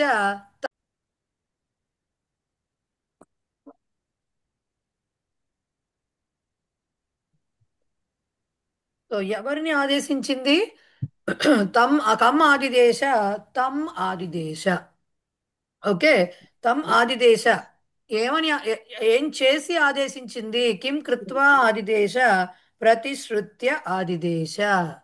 ఓకే, ప్రతిశ్రుత్య ఆదిదేశ, ఏం ప్రతిశ్రుత్య, ఏమిచ్చి, కం ప్రతిశ్రుత్య, కామం ప్రతిశ్రుత్య, కోరి, కామం అంటే వరము అనే అర్థం కూడా ఉంది, వరమును ఇచ్చి. ఓకే, ఎటువంటి ఎవరికి ఇచ్చింది, వరం ఎవరికి ఇచ్చింది, కస్మై ప్రతిశ్రుత్య రాజ్ఞే, రాజుగారికి ఇచ్చింది వరాన్ని. రైట్. రాజ్ఞే ప్రతిశ్రుత్య. ఈ రాజుగారు ఎటువంటి వాడు? కీదృశాయ రాజ్ఞే సంతానకామాయ రాజ్ఞే, సంతానము కోరుతున్నటువంటి సంతానార్థి అయినటువంటి రాజుగారికి ఇచ్చింది. కిమితి ప్రతిశ్రుత్య, ఏమని ఇచ్చింది? తథా ఇతి. ఓకే, తథా ఇతి. అప్పుడు అది వాక్యం ఎట్లా వస్తుంది అప్పుడు? పయస్విని సా, ఓకే, పయస్విని సా కామాయ రాజ్ఞే తథా ఇతి కామం ప్రతిశ్రుత్య ఆదిదేశ. క్షీరద అయినటువంటి ఆమె అంటే ఆ నందిని ధేనువు సంతానము కోరుతున్నటువంటి రాజుకి తథాస్తు అని వరమును ఇచ్చి ఆదేశించింది, అతనిని ఆదేశించింది. సో ఎలా వచ్చింది వాక్యం మళ్ళీ? పయస్విని సా సంతానకామాయ రాజ్ఞే తథా ఇతి కామం ప్రతిశ్రుత్య, ఓకే, కామం ప్రతిశ్రుత్య తం ఆదిదేశ, అతని ఆదేశించింది.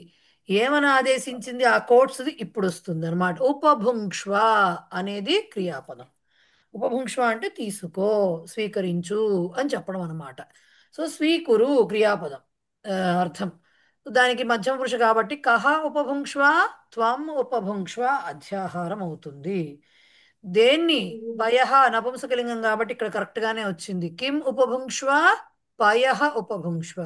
ఏ పాలు? ప్యాకెట్ పాలా, మేకపాలా?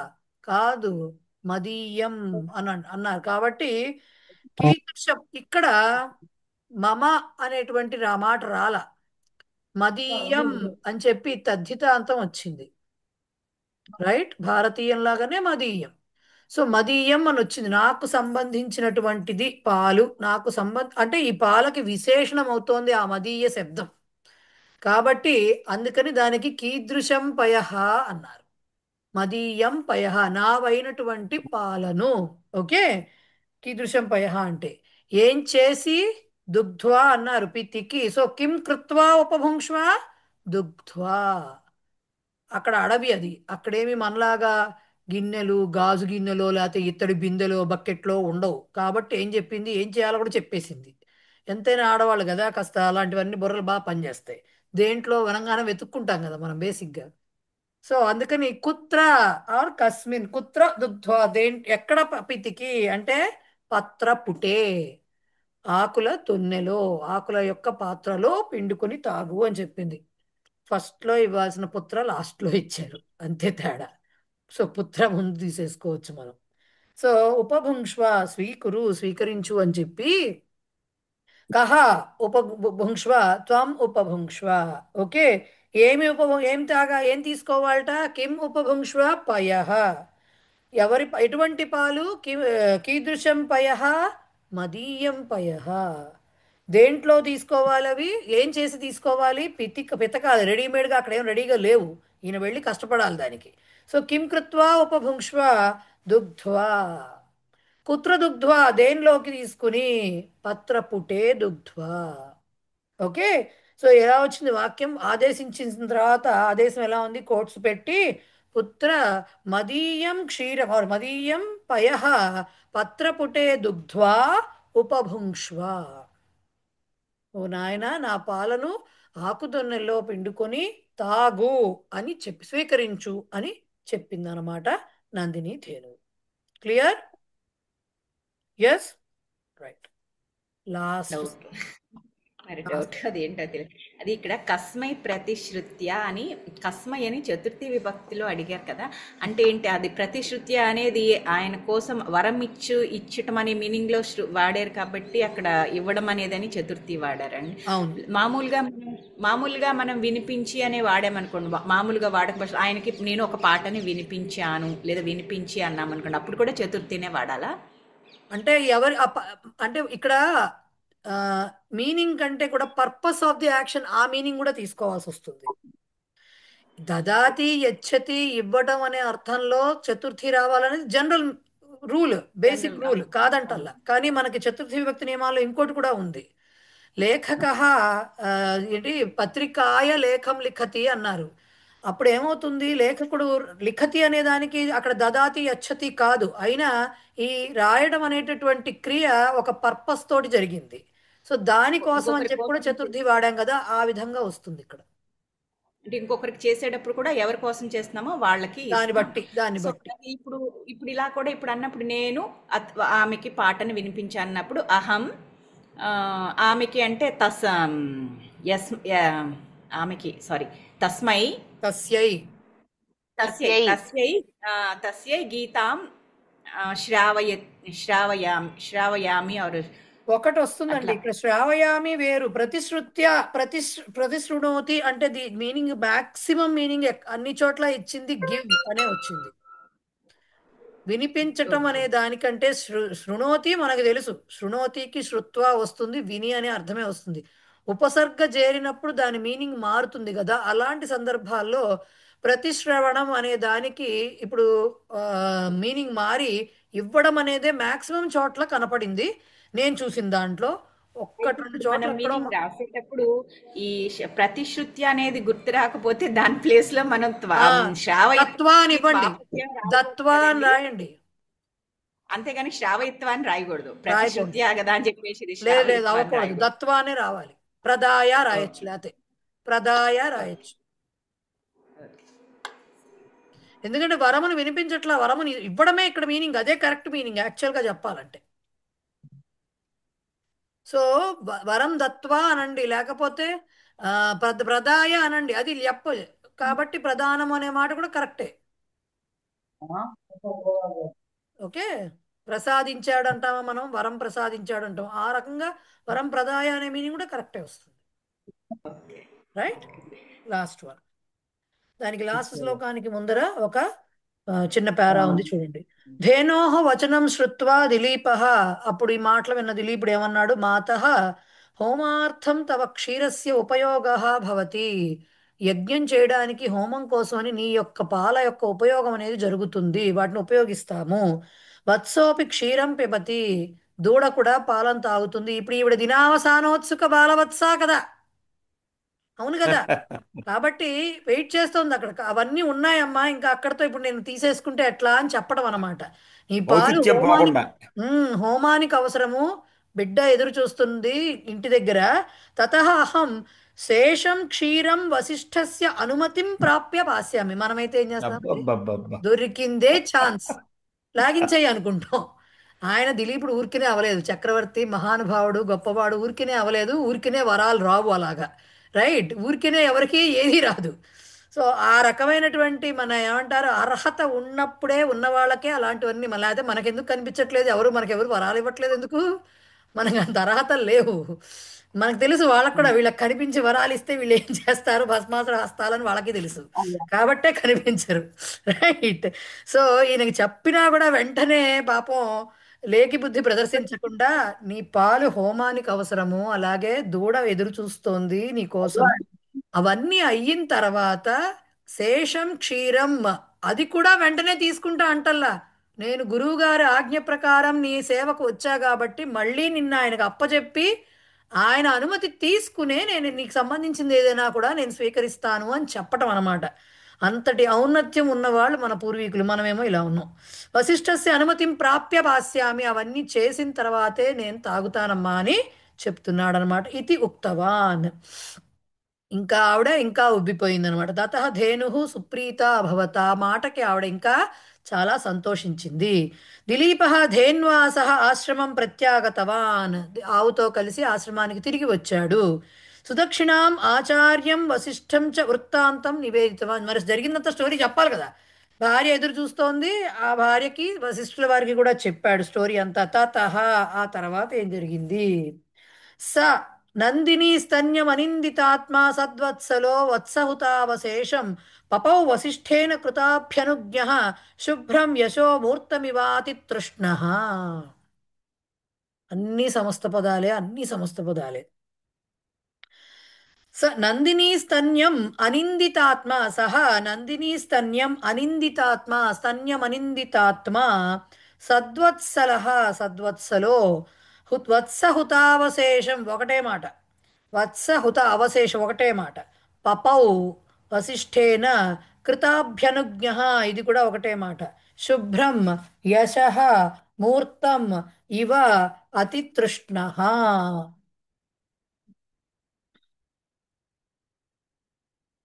ఏం చెప్తున్నారు?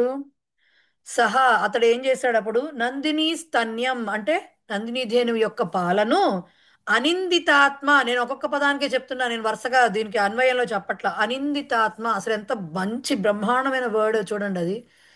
నిందలే లేనటువంటి అంటే ఎటువంటి వాళ్ళు నిందించడానికి అవకాశము లేనటువంటి సోల్ అట అది. అలాంటి ఆత్మ కలిగిన వాడు, అలాంటి మనస్సు కలిగిన వాడు, అంటే తప్పుకి దొరకడు అనమాట. తప్పుకు దొరకడు. నింద అనేది తన మీద పడడానికి అవకాశం ఇవ్వనటువంటి ఆత్మ కలిగిన వాడు అనిందితాత్మ. ఓకే. సద్వత్సల అంటే సత్పురుషులు, సత్సు వత్సల సద్వత్సల, ఈ పాటకు అర్థమై ఉంటుంది మీకు. సత్పురుషుల యందు వాత్సల్య భావము కలిగిన వాడు అంటే వాళ్ళ పట్ల ప్రేమానురాగాలు కాస్త అపేక్ష కలిగిన వాడు అనమాట. అలాగే ఇంకేం చేశాడు? వత్సహుత అవశేషం. వత్స ఇందాక చెప్పాడు కదా, నీకు దూడ వెయిట్ చేస్తోంది అన్నాడు. సో అది తాగాలి.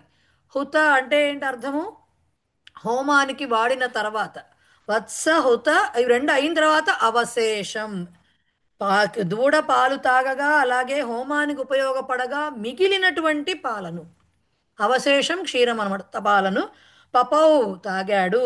ఎలాగా? వశిష్ఠేన వశిష్ఠుల వారి చేత కృతాభ్యనుజ్ఞ, కృత అభి అనుజ్ఞ మొత్తం కలిపి ఒకటే సమస్త పదం. అంటే నువ్వు తాగు నాయనా అని ఆదేశం పొందాడు, ఆజ్ఞను పొందిన వాడే, అంటే వశిష్ఠుల వారి చేత ఆజ్ఞాపింపబడిన వాడైన వాడు. ఓకే. ఆజ్ఞాపింపబడిన వాడు కృతాభ్యనుజ్ఞ అంటే. శుభ్రం చాలా స్వచ్ఛమైనటువంటి, యశః కీర్తి, మూర్తం ఇవ కీర్తి మొత్తం, మూర్తం అంటే పర్సానిఫై అయినట్టు, ఒక మూర్తిని ఒక రూపము దాల్చినట్లు అని అర్థం అన్నమాట.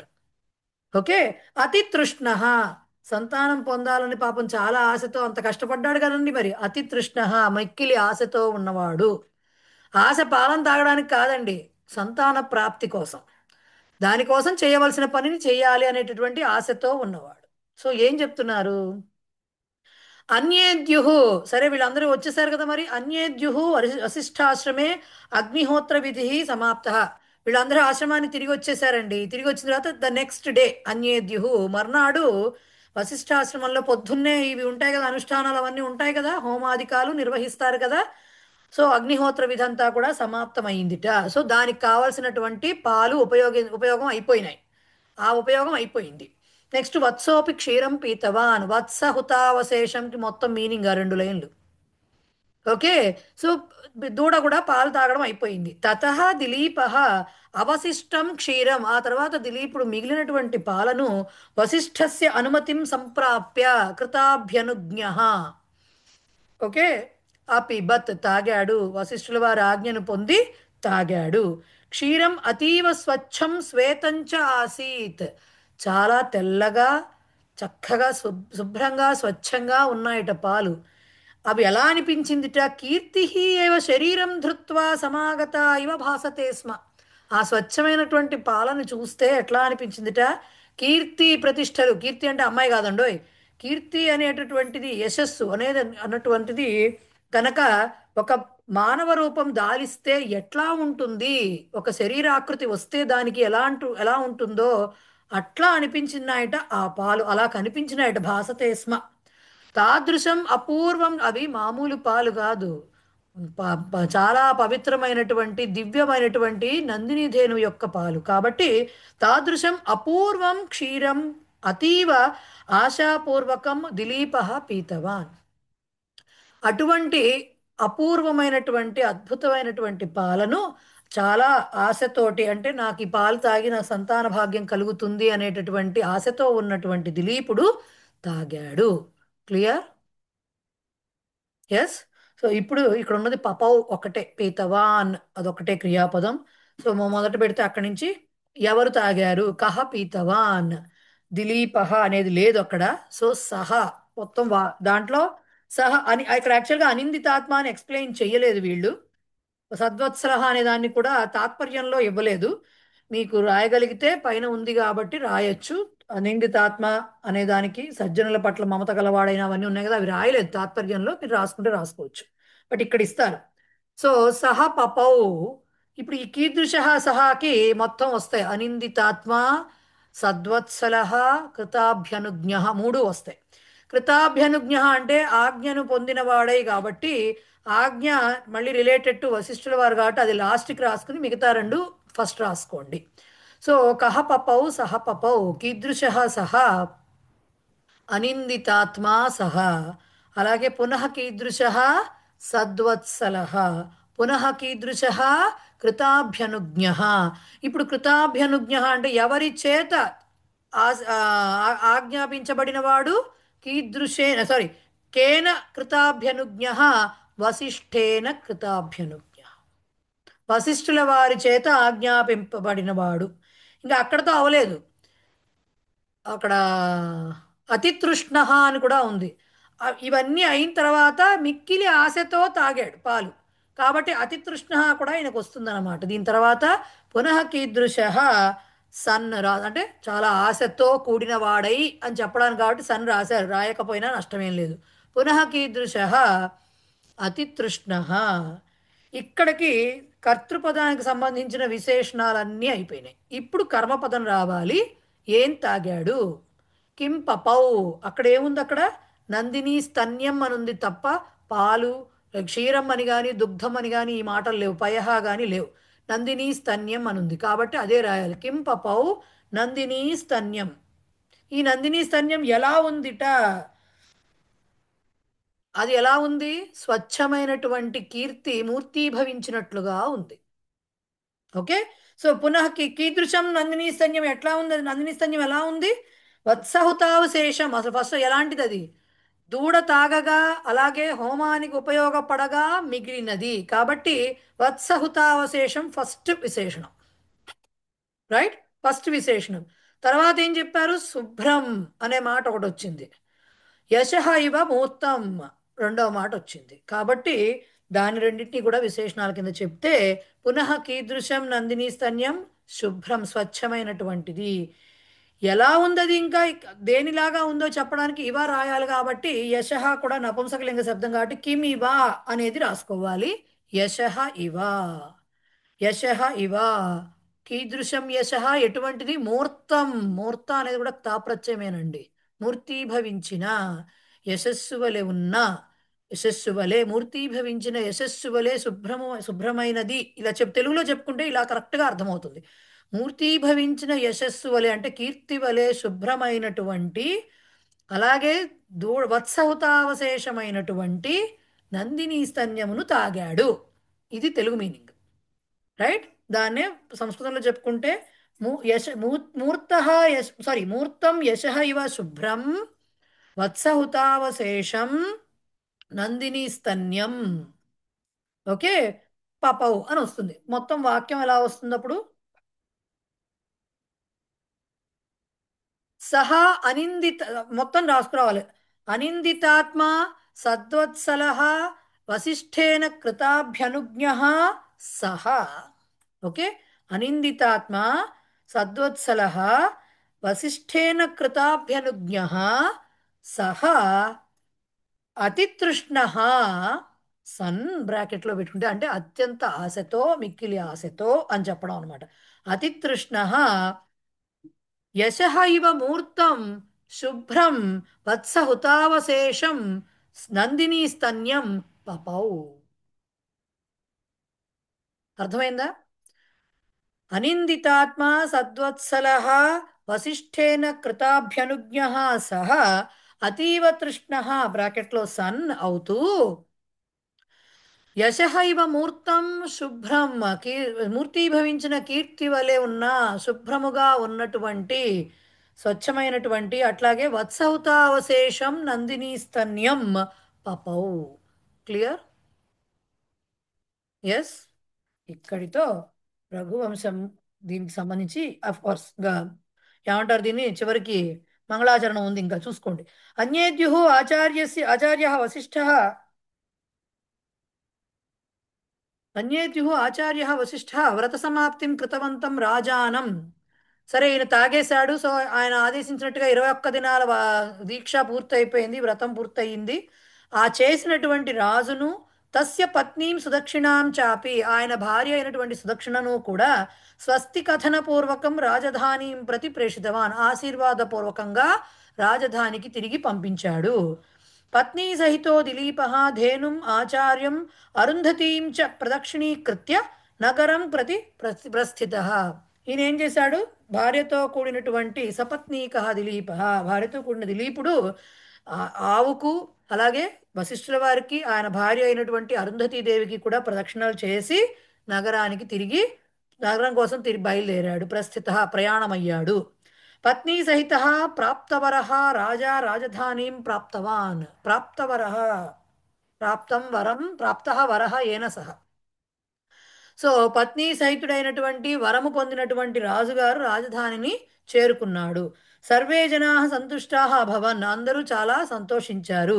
పునరపి రాజ్యభారం స్వీకృతవాన్ దిలీపః, మళ్ళీ రాజ్యభారాన్ని అంతా కూడా ఈయనే తీసుకున్నాడు. 21 అక్కడికి వెళ్ళినప్పుడు డెప్యూటీగా ఎవరన్నా పెట్టి వెళ్తారు కదా, మళ్ళీ తన ఒరిజినల్ దీనికి తను వచ్చేసాడు. కించిత్ కాలానంతరం పత్ని సుక్షిణ గర్భం ధృతవతి, కొంతకాలం తర్వాత సుదక్షిణాదేవి గర్భము దాల్చినది. మునీనాం ఆశీర్వాద ధేనోర్వరః చ సఫలః అభవత్.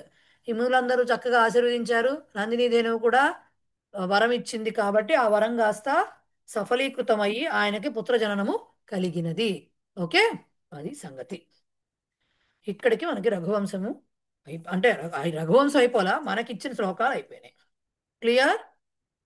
ఎస్. ఇక్కడ మేడం ఒక చిన్న వర్డ్, కృతాభ్యనుజ్ఞ అనే వర్డ్ ని ఎలా విడతీయాలి మేడం? అది కృత అభ్యనుజ్ఞ అభి అనుజ్ఞ అంతే కదండి. అంటే కృత అభ్యనుజ్ఞ అంటే సమస్త పదం, అది సమస్త పదం. కృత రాయకూడదు. అంటే సమస్త పదాన్ని విడదీసినప్పుడు ఎలా రాయాలండి? అంటే మీరు అంటుంది విగ్రహవాక్యం. విగ్రహవాక్యం ఇచ్చారు పుస్తకంలో, చూడండి.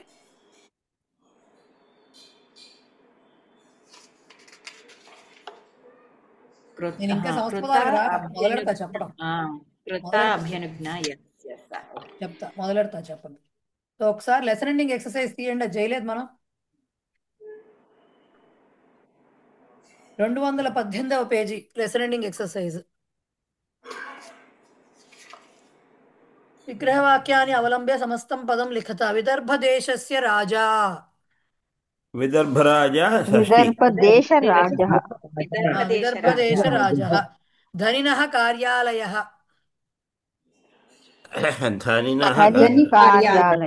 ధనికార్యాలయः త్రిపాఠినः కథనం, త్రిపాఠి కథనం. చతుర్వేదీ మహోదయः, చతుర్వేది మహోదయः హ్రస్వం అవ్వాలి. చతుర్వేది మహోదయः. వాజపేయీ వర్యः,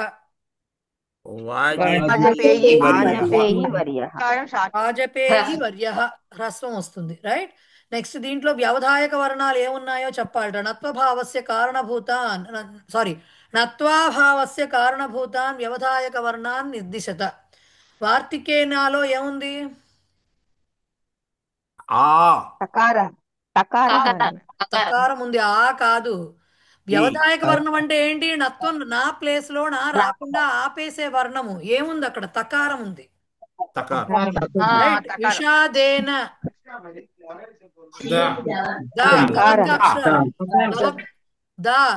తవర్గాక్షరాలు కదా వ్యవధానం కలిగించేది. నా అవ్వకుండా ఆపేది ఏమిటి? అవి రాయాలి. సో తకారం. ప్రతిమానం ఔషధాని, ఇవన్నీ తవర్గాక్షరాలే వచ్చాయి. రాజకీయాని, ఒక నిమిషం మల్లీశ్వరి గారు, మీ వైపు నుంచి సౌండ్స్ ఏవో వస్తున్నాయి, నేను కొంచెం మ్యూట్ చేస్తున్నాను మిమ్మల్ని, ఏమనుకోకండి. రైట్. సో రాజకీయాని చవర్గాక్షరం. మారీచేన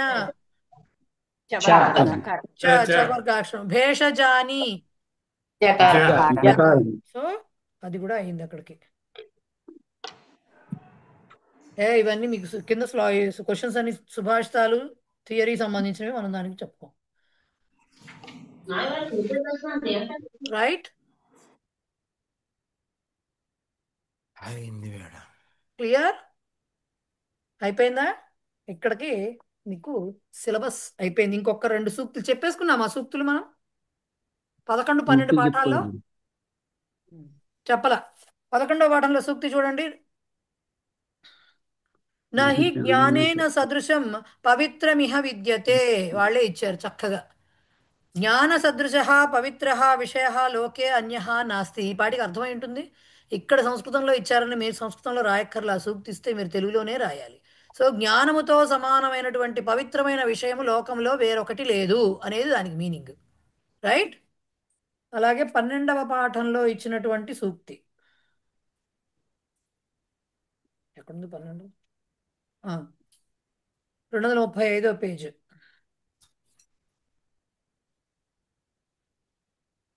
అవశ్యమేవ భోక్తవ్యం కృతం కర్మ శుభాశుభం.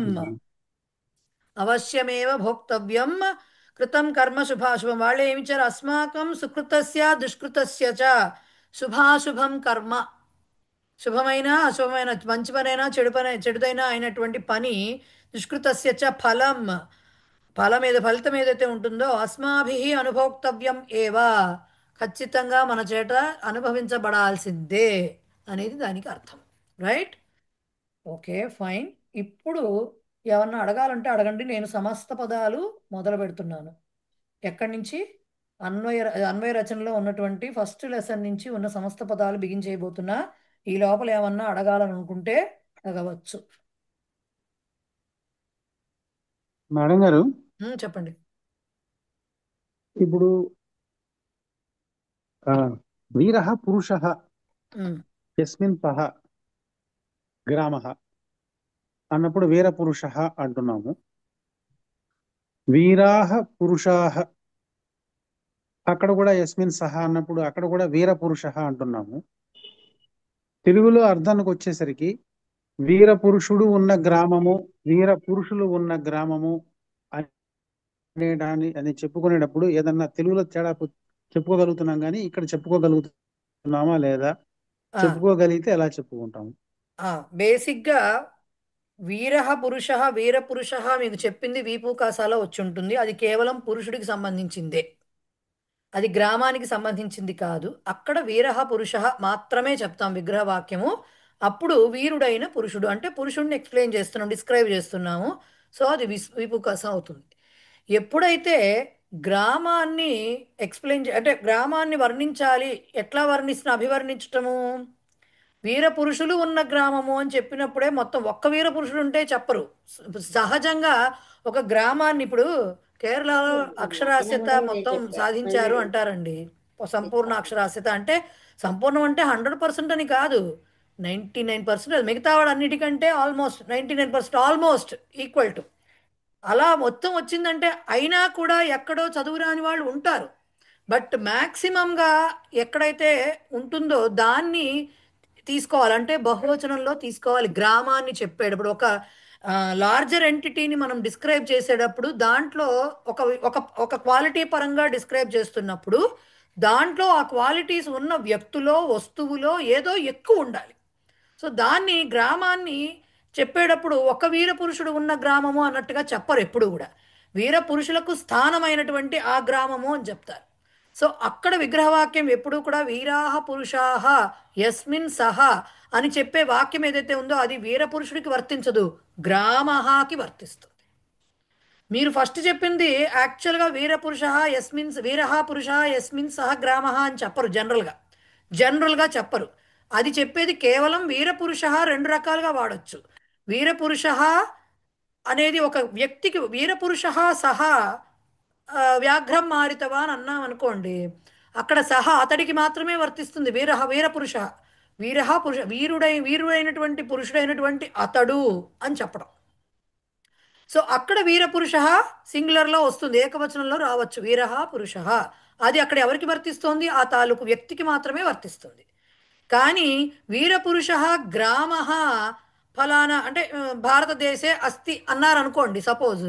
మొత్తం గ్రామాన్ని చెప్తున్నప్పుడు ఆ గ్రామంలో ఈ వీరపురుషులు అనేవాళ్ళు ఎక్కువ సంఖ్యలో ఉండాలి, బహువచనంలో ఉండాలి. అప్పుడే గ్రామాన్ని ఒక్క పురుషుడు ఉంటే వీరుడుగా ఆ గ్రామాన్ని వీరపురుషుడు గ్రామం అని చెప్పరు. జనరల్గా ఎక్కువ మంది ఉండాలి. అంటే ఎక్కువ మంది ఉన్నప్పుడు కలదు కలవాడు మనం కలిగిన అంటే కలది కలవాడు అన్నప్పుడు బహువ్రీహి వాడుతూ ఉంటాం కాబట్టి ఇట్లా ఒకడు ఉన్నప్పుడు ఇలాంటి అంటే నేను ఎలా ఆలోచిస్తున్నానంటే ఇప్పుడు ఆ మన బహువ్రీహి సమాసంలో ఈ సమస్త పదం కాస్త ఈ గ్రామహాకి విశేషణము అవుతోంది. అవును. విశేషణం అవడం మూలంగా ఈ ఇబ్బంది ఏమన్నా వస్తుందా, లేకపోతే అసలు వ్యాకరణానికి సంబంధించి ఏదైనా ప్రిన్సిపల్ ఉందా అనేటువంటి డౌట్ తో అడుగుతున్నాను. అట్లా కాదండి. ఇక్కడ సమాసం ఎప్పుడు కూడా చేసినప్పుడు అర్థం ప్రకారం వెళ్తాం మనం, దాన్ని అదే విధంగా వర్ణిస్తాము, దానికి అర్థాన్ని అలాగే చెప్పుకుంటాం కూడా. ఇప్పుడు ఇది కామన్ సెన్స్ పాయింట్. ఇప్పుడు ప్రసన్న వదనం అనే మా ప్రసన్న వదన అని ఉందనుకోండి, ఒక వ్యక్తికి చెప్తున్నాం రామ ప్రసన్న వదన అని చెప్తున్నప్పుడు వదనము అనేది మనకి కామన్ సెన్స్ పాయింట్. అది ముఖం అనేది ఒకటే ఉంటుంది మనిషి అనేవాడికి. సో అక్కడ ఓకే. విగ్రహవాక్యం ఏకవచనంలోనే చెప్పాలి. ప్రసన్నం ముఖం వదనం యస్య సహా అనే చెప్పాలి, రైట్? కానీ ఉమ్. ఎక్కువ ఉన్నాయి, మనకు వెంట్రుకలు చాలా ఉంటాయి. ఆ ఎగ్జాంపుల్స్ అన్ని మీకు ఇచ్చారు. మొహం ఒకటే ఉంటుంది, కళ్ళు చెవులు రెండు ఉంటాయి, చేతులు రెండు ఉంటాయి, కాళ్ళు రెండు ఉంటాయి. ఈ విధంగా ఆజానుబాహుడు అని ఎక్స్ప్లెయిన్ చేసినప్పుడు ఒక చెయ్యి ఒక పట్టి అవి ఎక్సెప్షన్స్ ఉండొచ్చు, ఎవరో కొంచెం హ్యాండిక్యాప్డ్ పర్సన్స్ లాగా ఉండొచ్చు. బట్ జనరల్గా అతను ఆజానుబాహుడు అంటే అర్థం ఏంటి? రెండు చేతులు పొడుగ్గా ఉన్నాయనే అర్థం, రైట్? సో అప్పుడు ఏంటి, రెండు చేతులే ఉంటాయి మనిషికి, కాబట్టి ఆ వాక్యం విగ్రహ వాక్యం ద్వివచనంలోనే చెప్పాలి. మనమేమి చతుర్భుజులం కాదు కదా, మనకి రెండే చేతులు ఉంటాయి. అలాగే వెంట్రుకలు అని వచ్చే చోట ఏమవుతుంది, బహువచనంలోనే చెప్పాలి. ఒక వెంట్రుక గురించి మాట్లాడకూడదు. తెల్ల జుట్టు ఉంది అతనికి, తెల్ల జుట్టు ఉన్నవాడు అంటే ఒక వెంట్రుక తెల్లగా ఉంటే అది అందరికీ ఉంటుంది ఎక్కడో అక్కడ. మొత్తం మాక్సిమం జుట్టు మీకు చూడంగానే తెల్ల జుట్టు అనిపించాలి అంటే బహువచనంలో ఉండాలి విగ్రహవాక్యం. ఇది కామన్ సెన్స్ పాయింట్. ఇది రూల్ అని కాదు, ఇది కామన్ సెన్స్. మనిషి అనేవాడికి ఒక ముఖం ఉంటుంది. సో ఆ ముఖం వచ్చిన చోట మనిషిని డిస్క్రైబ్ చేయాలన్నప్పుడు ఏకవచనంలో విగ్రహవాక్యం రాయాలి. అలాగే కళ్ళు కాళ్ళు చేతులు రెండు ఉంటాయి కాబట్టి చెవులు, ఇవి ఎక్స్ప్లెయిన్ చేసేటప్పుడు ద్వివచనంలోనే వాక్యం రాయాలి. అట్లాగే జుట్టు తదితరాలు ఇంకేమన్నా అలాంటివి ఉంటే గాజులు లేకపోతే బోళ్ళు పూలు పూలు కూడా మళ్ళీ రెండు ఉండొచ్చు. ఇలాంటివి ఏమన్నా ఎక్స్ప్లెయిన్ చేసేటప్పుడు మాత్రం మనము బహువచనంలోనే చెప్పాలి. ఆకాశాన్ని వర్ణిస్తున్నాం అనుకోండి, చందమామ గురించి చెప్తూ చందమామని ఉద్దేశిస్తూ చందమామ పరంగా ఆకాశాన్ని వర్ణిస్తుంటే అప్పుడు ఏకవచనంలో చెప్పాలి. ఎందుకంటే మనకు కనిపించే చంద్రుడు ఒక్కడే, లేదు మనకు కనిపించే సూర్యుడు ఒక్కడే. కానీ నక్షత్రాల ప్రకారంగా ఆకాశం నక్షత్రాలతో చాలా బాగుందని ఆ టైప్లో చెప్పాలనుకోండి, అప్పుడు బహువచనమే ఒక నక్షత్రం బాగుంటే చెప్పం ఆకాశం గురించి, ఒక నక్షత్రం మెరుస్తూ ఉంటే చెప్పం, అంటే పర్టికులర్గా చెప్పం. ఆకాశం చాలా నక్షత్రాలతోటి బాగా ఉంది అనుకోండి, సుందర సుందర నక్షత్ర విరాజితం ఆకాశం అన్నాం అనుకోండి, విరాజిత ఆకాశ అన్నాం అనుకోండి, అప్పుడు సుందర నక్షత్రాలు అనేవి బహువచనంలో చెప్పాలి. సుందరాణి నక్షత్రాన్ని సుందర నక్షత్రాన్ని, ఎందుకంటే మనం ఆకాశాన్ని మొత్తంగా చూస్తున్నాము, దానిలో మ్యాక్సిమం నక్షత్రాలు మెరుస్తూ కనపడుతున్నాయి. సో ఆ రకంగా మనం చెప్పాలి. ఇది కేవలం కామన్ సెన్స్ పాయింట్, మనం ఎలా అయితే వాడుతున్నామో. ఓకే, అది విషయం. ఆ తర్వాత ఇంకొక పాయింట్ మేడం, ఇప్పుడు ఉపపద సమాసం అని అంటున్నారు కదా, ఉపపదము అంటే అసలు ఏంటండి అది? ఏం ఆ లేదు, పదం ఒక ఏంటో నౌన్ ఫామ్ లాంటిదే. ఇప్పుడు ఏమవుతుందంటే గ్రామర్లో బేసిక్గా మీరు ఇంకా డీప్గా గ్రామర్కి వెళ్ళినప్పుడు ఇంకా డీటెయిల్డ్గా చదవచ్చు. గతి అనేది ఉపపదం అనేది, అలాగే కొన్ని రకాల అన్నిటికి వాటికి కొన్ని కొన్ని పదాల సెట్స్ ఆఫ్ పదాలకి ఒక సంజ్ఞ అంటే ఒక గుర్తు అనే దాన్ని ఇచ్చారు. అలా కొన్ని పదాలకి కొన్ని వాటికి ఉపపదము అని పెట్టారు. ఏమీ లేదు, అది కూడా ఒక శబ్దమే, వేరే పెద్ద ఏం లేదు, ఒక సంజ్ఞావాచకమే అది కూడాను. ఇప్పుడు మనం ఏం చెప్తున్నాము, జలదహ అంటే జలం దదాతి అంటున్నాం. అక్కడ జలం అనేది అంటే ఇప్పుడు ఉపపదం ఈ అవుతుంది. డౌట్ రావడానికి ఈ డౌట్ రావడానికి ఏంటంటే, ఇప్పుడు మీరు ఇచ్చిన నేను PDF అన్ని ప్రింట్లు తీసుకున్నా, అదే కరోతి. కుంభం కరోతి అని వచ్చినప్పుడు అది ఉపపదం అనే పదం రాస్తున్నాము. ఇప్పుడు మీరు ఎప్పుడైతే మాకు పూర్వ పదం ఉత్తర పదం అనేటువంటి ఒక బైఫర్కేషన్ ఇచ్చారో దాని ప్రకారం అన్ని ఫిట్ అవుతున్నాయా లేదా చూసుకుంటూ వస్తున్నా, అక్కడే ఉన్నాను. ఈ ఉపపదం అనే దగ్గరకు వచ్చేసరికి సుబంతానికి ఉపపదానికి ఏమి తేడా ఏమి లేదు కదా. సుబంతం అంటే మామూలు మాట, సుబంతం అట్లా అంటే ఎట్లా అర్థం విభక్తులు వచ్చేటటువంటి మాట. ఉపపదాలు కూడా ఉపపద సమస్త పదాలు ఏవైతే ఉన్నాయో అవి సుబంతాలు అవుతాయి. ఆ, ఇప్పుడు ఉపపద సమస్త పదాలు ఏమొచ్చాయి మీకు? కుంభకార, జలద ఇలాంటివి వచ్చాయి, శాస్త్రజ్ఞ ఇలాంటివన్నీ వచ్చాయి. ఇవన్నీ సుబంతాలు. సుబంతాలు అంటే అర్థం ఏంటి? విభక్తులు వస్తాయి. సో శాస్త్రజ్ఞేన, సుబంతం అంటే శాస్త్రజ్ఞ, విభక్తులు వస్తాయి. సుబంతం అంటే విభక్తులు వస్తాయి. సుబంతాలు అంటేనే విభక్తులు ఉన్న పదాలు. ఓకే, అయితే ఇప్పుడు మీరు ఉపపదం కృదంతైన సమస్యతే అని ఇస్తారు, అందులో మీరు రాస్తారు. ఆ ఆ, అట్లాగా కుంభకార అనే పదం అక్కడ వస్తుంది, ఇది ఉపపదం ఆ అన్నప్పుడు ఇదేంటి ఇది కొత్తగా ఉంది అనిపించింది అనమాట. ఏం లేదు అంటే మామూలుగా కుంభ అనేది మనకి మామూలు శబ్దం, ఒక సంజ్ఞ, ఒక నామపదం. అంటే ఒక ఒక వస్తు. నామపదం అంటే ఏమిటి? ఒక వస్తువును చూపించి, ఇప్పుడు దీన్ని చూపించి ఇదేమిటి అంటే ఇది పుస్తకము అని ఐడెంటిఫై చేయడం నామపదం. ఓకే. ఈ వస్తువుకి మనం పెట్టిన పేరు పుస్తకం. సో పేరుని చెప్తోంది అది. ఒక దీన్ని ఐడెంటిఫికేషన్ మార్క్ అన్నమాట. నామపదం అంటే సంజ్ఞ అంటాం దాన్ని. రైట్. సో ఇది పుస్తకం అని చెప్తున్నాం. అలాగే దీన్ని చూపించి చెప్తే ఇది మనకు కళ్ళజోడు అని మనం ఐడెంటిఫై చేస్తున్నాం. ఈ వస్తువు పేరు కళ్ళజోడు అంటున్నాం. సో కుంభ అనేది కూడా ఆ తాలూకు వస్తువు పేరు కుంభ. మామూలుగా అది ఒక నామపదమే. నామపదమే. దాన్ని ఉపపదం అని ఇక్కడ ఎందుకు అన్నాము అంటే, ఈ మొత్తంగా పక్కన ఉన్నటువంటి కార ఏదైతే ఉందో, మనకు కుంభకార తీసుకుంటే, ఈ కార అనేది ఈ దా జలదహాలో దా వచ్చింది కదా, ఇవన్నీ కొన్ని అవును. రకాల ప్రత్యయాలు, కృత్ప్రత్యయాలు. మనకి చెప్పిన కృత్ప్రత్యయాలు కేవలం 9. అవి కాకుండా ఉమ్. చాలా ఉన్నాయి. సో ఈ కృదంతముతో అంటే ఈ కృత్ప్రత్యయముతోటి ఈ పదము సమసిస్తోంది. సో ఈ పర్టిక్యులర్ ఈ సమాస ప్రక్రియలో దాన్ని ఉపపదము అనేటటువంటి సంజ్ఞని ఇచ్చారు దానికి. ప్రస్తుతానికి ఇంకా పెద్ద డెఫినిషన్స్ ఉన్నాయండి వాటికి. డీప్ గ్రామర్లోకి వెళ్తే అవన్నీ వస్తాయి. బట్ ఉపపదం ఈజ్ నథింగ్ బట్ ఆ సంజ్ఞ. ఇప్పుడు గతి సంజ్ఞ అన్నామండి. గతి సమాసహాలు ఏమీ లేదు. గతిలో కూడా ఏముంది? అస్వచ్ఛం స్వచ్ఛం కృత్వా అన్నాం. అవును. స్టేట్కి చెప్తున్నాం. మరి స్వచ్ఛ అనే శబ్దము ఎడ్జెక్టివ్. స్వచ్ఛం ఏదైనా ఉండొచ్చు, అది కూడా ఒక శబ్దమే. బట్ పర్టికులర్ కేసెస్లో, పర్టికులర్ కండిషన్స్లో వాటికి ఒక రకమైనటువంటి వీటన్ని ఇప్పుడు మనకి వర్ణమాల మొత్తంలో అనునాసికలను డివైడ్ చేశారు. మహాప్రాణాలు, అల్పప్రాణాలు అన్నారు. అది కాక కర్కశ వ్యంజనాలు, మృదు వ్యంజనాలు అన్నారు. మళ్ళీ వర్గాక్షరాల్లో అనునాసికలు కూడా భాగం అంటున్నారు. మృదు వ్యంజనాల్లో కూడా అనునాసికలు భాగం అవుతున్నాయా లేదా? బట్ కేవలం అవును. ఆ 5 అక్షరాలకి మళ్ళీ అనునాసికలను పేరు ఇచ్చారా లేదా? అంటే డిఫరెంట్ డిఫరెంట్ క్లాసిఫికేషన్స్లో ఒక సందర్భానుసారం కొన్నింటికి అలా పేర్లు ఇచ్చారు గ్రామర్లో. అది మనకు అంత డీటెయిల్గా మనకేమి డీటెయిల్గా చెప్పలేదు, కేవలం అది టచ్ చేసి వదిలేశారు. అవి తెలియాలంటే మొత్తం పాణినీయ గ్రామర్ చదవాలి. Madam okay. ఇలా అనుకోవచ్చా మేడం? అంటే దాంట్లోంచి ఆ పదాన్ని బట్టి ఉపపదం అనే పదాన్ని బట్టి దాన్ని నిర్వచించుకుంటే మనం, అంటే ఉప అనే చాలా ఉంటాయి కదా, ఉపవాసము అంటే సమీపంలో ఉండడము. అంటే ఇక్కడ ఉపపదం అంటే ఇక్కడ కుంభకార, కారకి సమీపంలో ఉంది అది, ఏది ఈ కుంభ. అలాగా దాకి సమీపంలో ఉంది కాదు కాదు, ఉపపదం. సమీపంలో ఉండడం కాదు సార్. అసలు ఉప అనే దానికి ఇక్కడ సమీపం అనే అర్థం కాదు. ఇంకా ఏం చెప్తారంటే ఉపపదము ద్వితీయాంత శబ్దాలుగా ఉంటాయి. అంటే సంజ్ఞాపదాలు ద్వితీయాంతాలుగా వాడినప్పుడు వాటిని ఉపపదాలుగా వాడతారు అనేటటువంటి కూడా ఒక ఎక్స్ప్లెనేషన్ ఉంది ఒక చోట. అంటే ఇప్పుడు మీరు విగ్రహవాక్యం రాసేప్పుడు ఏం చేస్తారు? కుంభ అనేది ప్రథమా విభక్తి రూపం అయితే కుంభం కరోతి అంటున్నారు. వచ్చారు ఆయన.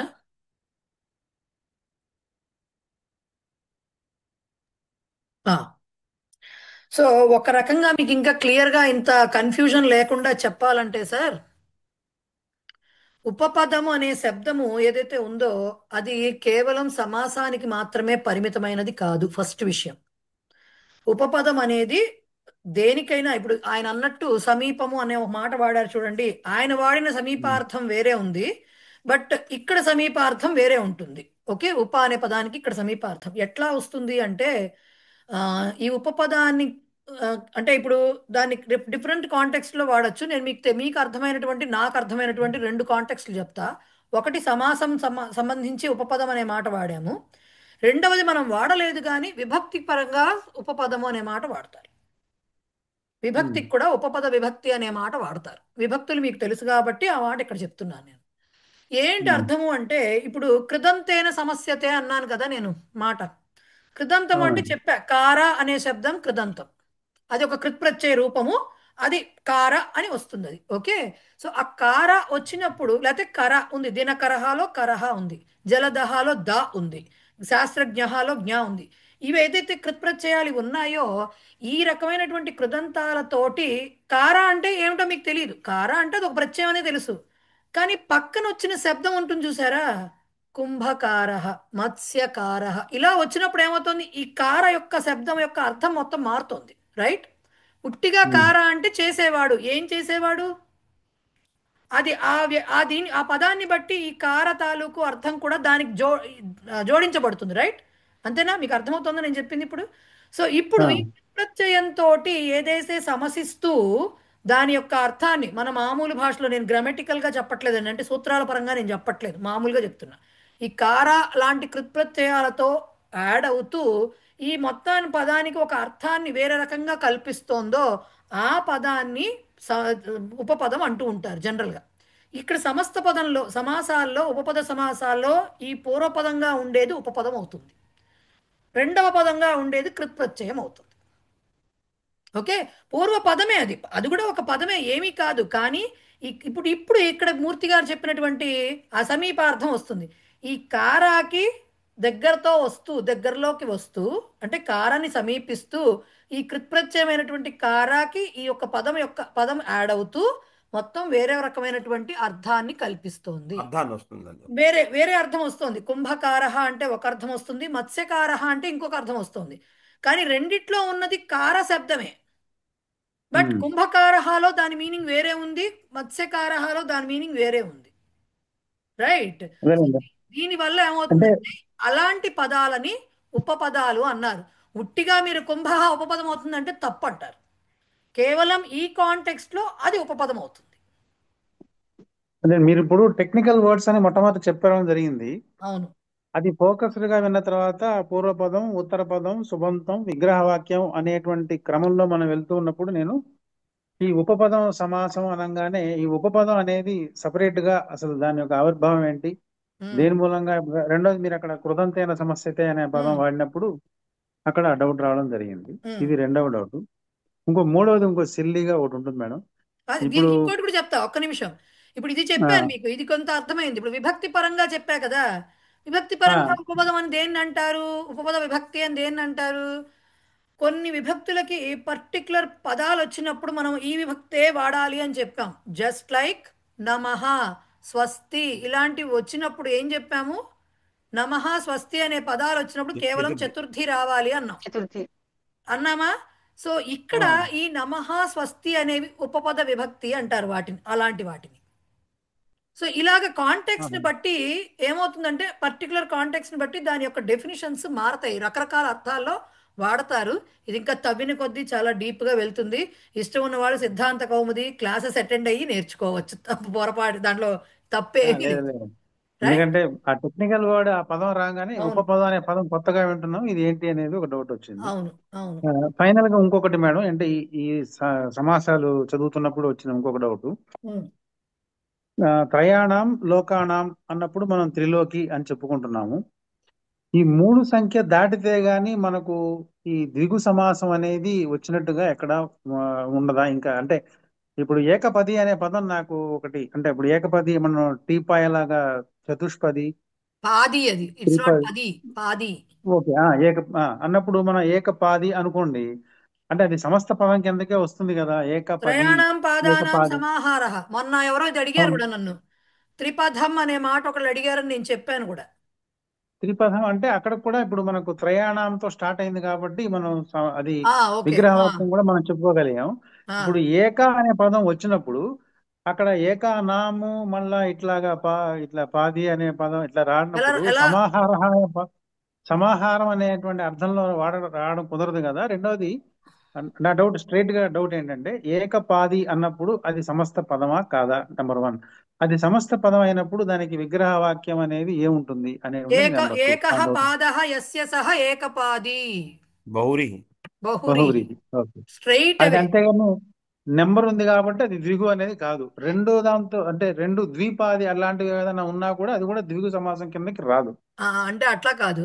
రాదు. ఒక్కొక్కసారి అది సమాహారం ఉన్నప్పుడే ద్విగు సమాసానికి కూడా మీకు చెప్పింది సమాహార ద్విగు ఒక్కటే చెప్పారండి. దాంట్లో చాలా ఉన్నాయి. తద్ధితార్థ దిగు దిగు అని ఇలా చాలా ఉన్నాయి. వాటికి మనం వెళ్ళలేదు. బట్ యాక్చువల్గా సమాహారము అనేది ఎక్కడొస్తుంది? గ్రూప్ ఎప్పుడు వస్తుంది? బహువచనాలు ఉన్నప్పుడే గ్రూప్ వస్తుంది. అదేలేండి. అంటే ఇప్పుడు సంస్కృతంలో కూడా గ్రూప్ అంటే కేవలము 3 దాటితే గ్రూప్ అంటాం. మన ఇంగ్లీష్ లోనేమో 2కి రాగానే గ్రూప్ అనే పదం ఆ, వచ్చేస్తుంది. ఆ, బహువచనం వాడేస్తుంటాం. అవును. సంస్కృతంలో 3 తర్వాతే వస్తుంది. అంతే అంతే. ఇప్పుడు ఇందాక నేను చెప్పినట్టుగా ఏకపాది అన్నప్పుడు సమస్త పదం అయినప్పుడు దానికి విగ్రహవాక్యం అనేది మనం ఏ రకంగా అనేది ఇప్పుడు అదే మీరు చెప్తే అది అలాగే మీకు ద్వితో కూడా చెప్తా నేను మాట ఒకటి. ద్విపహ అనే చెప్పండి. మాట మీరు వన్య ద్విపహ మనకు వచ్చింది మీకు గుర్తుంటే. ఆ, మనకి దీంట్లో వన్యద్విపేన కట విముక్త ఏనుగు ఉన్మథిత త్వగస్య అక్కడ వచ్చింది రైట్. ద్విపహ అనే మాటకు అర్థం ఏంటి? ద్వయోహ పిబతి ఇది ద్విపహ. రెండు ద్వారాల ద్వారా తాగుతుందిట. ఒకటి తొండంతో ముందు స్వీకరించి తర్వాత నోట్లోకి పెట్టుకుంటుంది కాబట్టి 2 రకాలుగా తాగుతుంది. అలాగే పాముకు కూడా ఉంది అట్లాగా. ద్విప అనే మాటకి పాము అని కూడా అర్థం. ఓకే.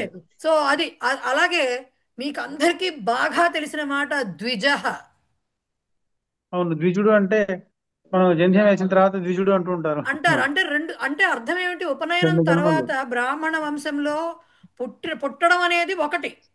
2 సార్లు ఇప్పుడు పుట్టాడు. ఈ ప్రకారంగా బట్ బ్రాహ్మణుడు అనిపించుకునేది ఎప్పుడు 2వ జన్మ వస్తుందట ఉపనయనం తర్వాత. అందుకే ముందు సంస్కారాలన్నీ చేస్తారు కదా ఉపనయనంలో. పుట్టిన మొదలుకొని అన్ని సంస్కారాలు చేసుకుని వస్తారు అక్కడ కూడా మళ్ళీ. సో ఉపనయనం తర్వాత వాళ్ళకి 2వ జన్మ అంటే 2 సార్లు పుడతాట. సో కాల్డ్ ద్విజుడు అంటే 2 సార్లు పుట్టేవాడు అని అర్థం. ద్వివా అక్కడ ఎలా మేడం చెప్పాలి ఇప్పుడు విగ్రహవాక్యం మరి? ద్వివారం జాయతే యహ సహ ద్విజః. అక్కడ మరి మీరు ఇలా చెప్పలేరు. ద్వివారం 2 సార్లు పుడతాడు. ద్వివారం జాయతే అన్నప్పుడు ఏమవుతుంది అక్కడ? జలదహ టైప్ లో అవుతుంది ద్విజః. సెటైరికల్ గా అంటారు కదా. ఏంటి సార్? గుడ్డు పెట్టినప్పుడు ఒకటి, గుడ్డులోంచి వచ్చినప్పుడు ఒకటి, 2 కదా. సెటైరికల్ గా ఒక మాట అంటారు. అంటే మనిషి ద్విపాద పశువు అంటారు కదా. ఆ అది ద్విపాద వేరు. పశువు 2 కాళ్ళ పశువు. అది అక్కడ అప్పుడేం చెప్తాం? ద్వౌ పాదౌ యస్య సహ ద్విపాదః. అది వేరు. అది బహురిహి మళ్ళీ. అది బహువ్రీహి. ద్వివేది. ఇక్కడ అర్థం చేసుకోవాల్సింది ఏంటంటే సమస్త పదం అనేది ఎప్పుడు సమాసాలు అనేవి ఎప్పుడు అర్థం మీద బేస్ అయ్యే ఉంటాయి. ఇది ఫస్ట్ క్లాస్ నుంచి ఇవాళ 19వ క్లాస్ వరకు చెప్తూనే ఉన్నా నేను. ఎప్పుడు అర్థం బేస్డ్గా పెట్టుకోవాలి. మాట వచ్చింది కదా, ఒక శబ్దం వచ్చింది కదా అని మనం డిసైడ్ చేయకూడదు. మీకు శబ్దంతో ఒక నంబర్ వచ్చిందని చెప్పి డిసైడ్ చేస్తే మీకు చెప్పిన నంబర్ వచ్చేది సంఖ్యాపూర్వమైనటువంటిది ఓన్లీ ద్విగువే చెప్పారు. బహువ్రీహిలో కూడా సంఖ్యలు వస్తాయి. బహువ్రీహిలో కూడా మీకు అది చెప్పలేదు, అవేమీ చెప్పలేదు మీకు. బట్ ఉన్నాయి. కేవలం సంఖ్య వచ్చింది కదా అని దాన్ని ద్విగు సమాసం అని డిసైడ్ చేయలేము. అదేలేండి. అంటే ఇప్పుడు మేము చదివే క్రమంలో ఇప్పుడు ద్విగు సమాసము అంటే మనం సంఖ్యతో స్టార్ట్ చేస్తాము. సమాహార అనేటువంటిది ఒక రూల్ చదువుకున్నాము. ఈ రెండింటినీ మనం కలిపి ద్విగు సమాసం అనుకుంటాము అనేటువంటి చదువుకునేటప్పుడు ఈ 3తోనే స్టార్ట్ అవుతుంది కానీ 1, 2తో కూడా ఇవి సమస్త పదాలు ఉన్నాయి కదా, వీటి సంగతి ఏంటి అనేటువంటి ఒక డౌట్ అనేది ఒకటి వచ్చింది. తప్పలేదు. ఇప్పుడు అదే అంటున్నానండి. ఇప్పుడు సంఖ్యతోటి స్టార్ట్ అవ్వడం అనేది ద్విగుకి మొదటి లక్షణం. ద్విగు సమాసానికి ఉన్న మొట్టమొదటి లక్షణమే సంఖ్యాపూర్వో ద్విగు. అది ఉంది. కానీ దాంట్లో కూడా సంఖ్యపూర్వంగా ఉన్నంత మాత్రాన అది కేవలం సమాహార ద్విగువే అవ్వాల్సిన అవసరం లేదు. తద్ధితార్థ ద్విగు ఉంది. మీకు సమాసం పుస్తకాల్లో ఇస్తారు. షాణ్మాతురహ అని ఒక మాట ఉంటుంది. 6 తల్లులు గలవాడుట. సో అలా వస్తుంది. సో అది ఏమవుతోందంటే మీకు అది మరి అలా అదొకటే కాదు, ఇంకా చాలా ఉన్నాయి. పంచగవధన ఇలాంటి మాటలు కొన్ని ఉన్నాయి. సమాసాల పుస్తకం తీసి చూస్తే ఇప్పుడు ఒక సమాసాల దీని గురించి ఒక ఐడియా వచ్చింది. కాబట్టి మీకు చెప్పింది కేవలం సమాహారార్థంలో వచ్చేటటువంటి ద్విగు సమాసం మాత్రమే. కానీ సంఖ్య అనేది వీపూకాసాలో కూడా వస్తుంది. తత్పురుషంలో కూడా సంఖ్య వస్తుంది. ఎలా వచ్చింది? సప్తర్షయ వచ్చింది. అక్కడ నెంబరే పూర్వపదంలో ఉంది కానీ అది ద్విగు కాదు. సప్త ఋషయ సప్తర్షయ వీపూకాస. ఎందుకు? Numbers are adjectives. పరిచయ పాఠం. రైట్. కేకోన అట్లాగే అట్లాగే అట్లాగే ఏమవుతుంది, పంచపాండవాహ కూడా, అది కూడా మీకు ద్విగు సమాసం కాదు. పంచ పాండవాహ, పాండవులు ఉన్నారు. ఎలాంటి పాండవులు? 5గురైన పాండవులు. విపుకాస అవుతుంది అది. సో పూర్ణ ప్రత్యయం అని చెప్పారు కదా మహోదయ. పూర్ణ ప్రత్యయాలతో ఉండొచ్చు. పూర్ణ ప్రత్యయాలతో అదే విశేషణ పూర్వపద కర్మధారయ సమాసం. పూర్ణ చెప్పాలా? ప్రత్యయాలు కూడా ప్రథమ విశేషణ పురుష, పూర్వపద కర్మధారయ వేరేదే సమాసం ఒక్కర్లా. ఉంటుంది అని చెప్పారు. ప్రథమ పురుష, ప్రథమ పురుష, ప్రథమ పురుష, ఉత్తమ పురుష, ఉత్తమ పురుష. పోనీ మీకు ఉత్తమ పురుష అక్కర్లా. మొన్న చెప్పుకున్నాం కదా, దశమ కక్ష్య చెప్పామా? అది నెంబర్ వచ్చింది, దానికి కూడా నెంబర్ వచ్చింది మరి. సో కేవలం నంబర్ని చూసి మాత్రమే పూర్వపదంలో నెంబర్ని కనిపించినంత మాత్రాన దాన్ని ద్విగు అని డిసైడ్ చేయకూడదు.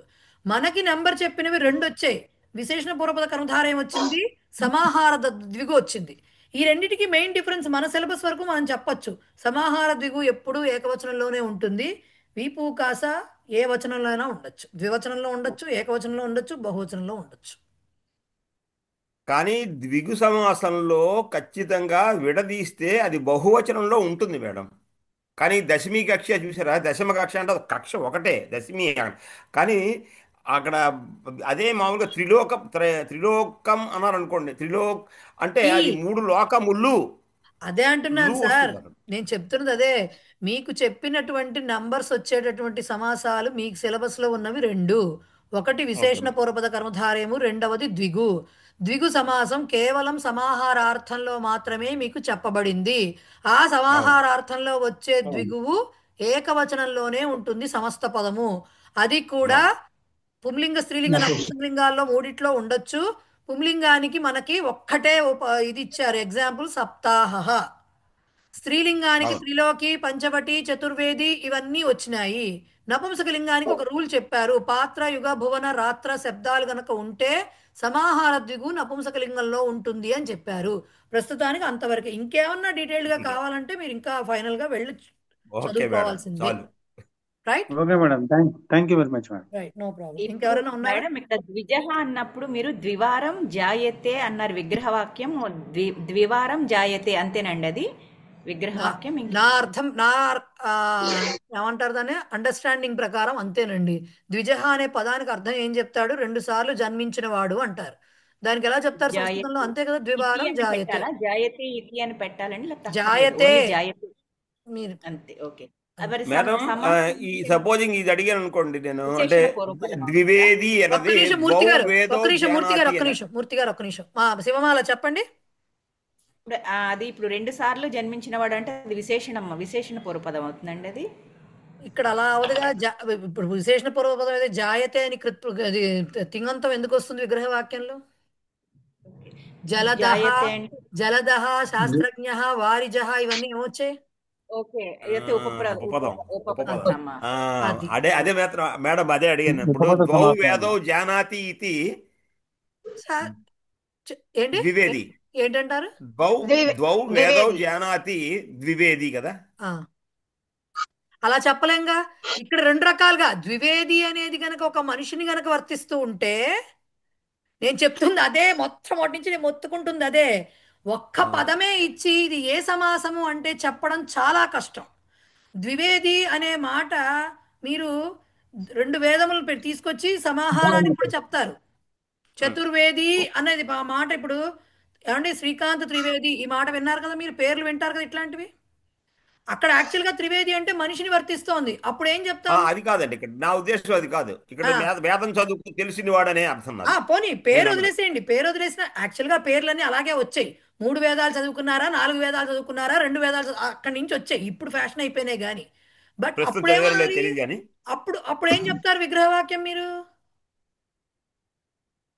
అప్పుడు పేరుగానే చెప్తాం. విగ్రహవాక్యం దానికి ఉండదు, దానికి పేరు కదా అది.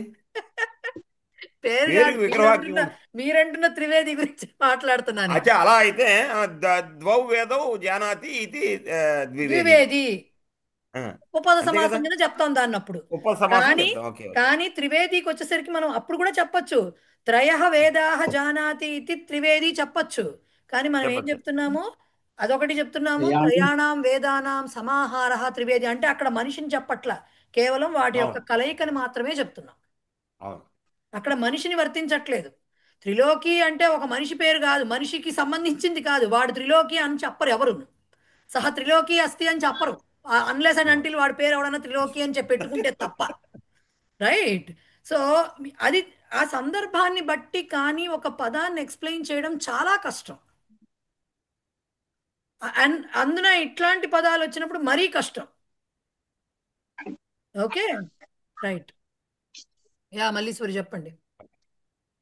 మేడం మనకి పరిచయాలు అన్వయ క్రమంలో ఆ, భగవద్గీత శ్లోకాలు ఇచ్చిన దగ్గర మదర్థే అన్నప్పుడు మీరు సమస్త పదం అని చెప్పారు, నాకు గుర్తున్నంత వరకు. నేను 2-3 సార్లు విన్నాను. ఫస్ట్ పాయింట్ మదర్థే భగవద్గీత పరిచయాలు రాలేదు, శిక్షాలో వచ్చింది. రెండవ sorry point sorry ma'am, sorry ma'am, శిక్షలు సారీ. మదర్థే. మదర్థే త్యక్త జీవితాహ, మదర్థే త్యక్త జీవితాహ అని వచ్చింది. దుర్యోధనుడు చెప్తాడు నా గురించి ప్రాణాలు వదిలే, అక్కడ మదర్థే అనే దానికి మీరు సమస్త పదం అని చెప్పినట్టు నాకు జ్ఞాపకం ఉంది. అది ఎలా విడదీయాలి అంటే అప్పుడు నాకు ఇప్పుడు కాదు అని అన్నారు, ఇప్పుడు మమ చెప్తారా? అర్థే. మీరు సమాసం మమ సమాస పుస్తకం తీసి చతుర్థి తత్పురుష సమాసం చూడండి ఒకసారి. చూడండి, మీకు అర్థమైపోతుంది. ఇప్పుడు ఇన్ని చెప్పుకున్నాం కదా, అది అర్థం అవుతుంది. నేను చెప్తున్నాగా అది అర్థం అవుతుంది. చతుర్థి తత్పురుష సమాసం నేను అలాగే చెప్పిన రూల్స్ కొన్ని ఉన్నాయి. ఓ 7 రూల్స్ చెప్పారు మీకు, అవన్నీ గుర్తున్నాయి. పర్పస్, ఇచ్చతి దదాతి, కుప్యతి, అవును కృత్యతి, నెగటివ్ ఫీలింగ్స్, నో రోచతే, నమః, అవును స్వస్తి వగైరా వగైరా. ట్రాన్స్ఫర్మేషన్ ఒకదాని నుంచి ఒకదానికి, అలాగే అవును గచ్చతి వస్తే అవును దానికి గమ్యస్థానానికి వస్తుంది. ఇట్లా చెప్పుకున్నాం. ఇవి కాకుండా కూడా అందుకనే అంటారు చూడండి, కిమర్థం అని రాయొచ్చు, ఒక్కొక్కసారి కస్మై రాయొచ్చు అంటానా నేను అన్వయ లేదు. రచనలో. అవును చెప్పారు. ఎందుకు అంటే అది కూడా అర్థము అంటే వాళ్ళ కొరకు అని చెప్పడం అన్నమాట, పర్పస్. సో ఆ అర్థ శబ్దం వచ్చేది కూడా ఉంది మన దీనిలో. ఏమంటారు, చతుర్థి తత్పురుష సమాసంలో అది చెప్పలేదు మీకు. దానికి అర్థం ఏం చెప్తారు ఇప్పుడు? పుత్రార్థం అనే దానికి ఎలా చెప్తారు మీనింగ్ అంటే పుత్రాయ అని చెప్తారు. అలా అర్థ శబ్దంతో చతుర్థి తత్పురుష చూడండి, ఒక్కసారి చూడండి తెలుస్తుంది. అన్నీ మీరు అర్థం చేసుకోవడం కష్టము, చిన్న చిన్నవి అర్థం అవుతాయి.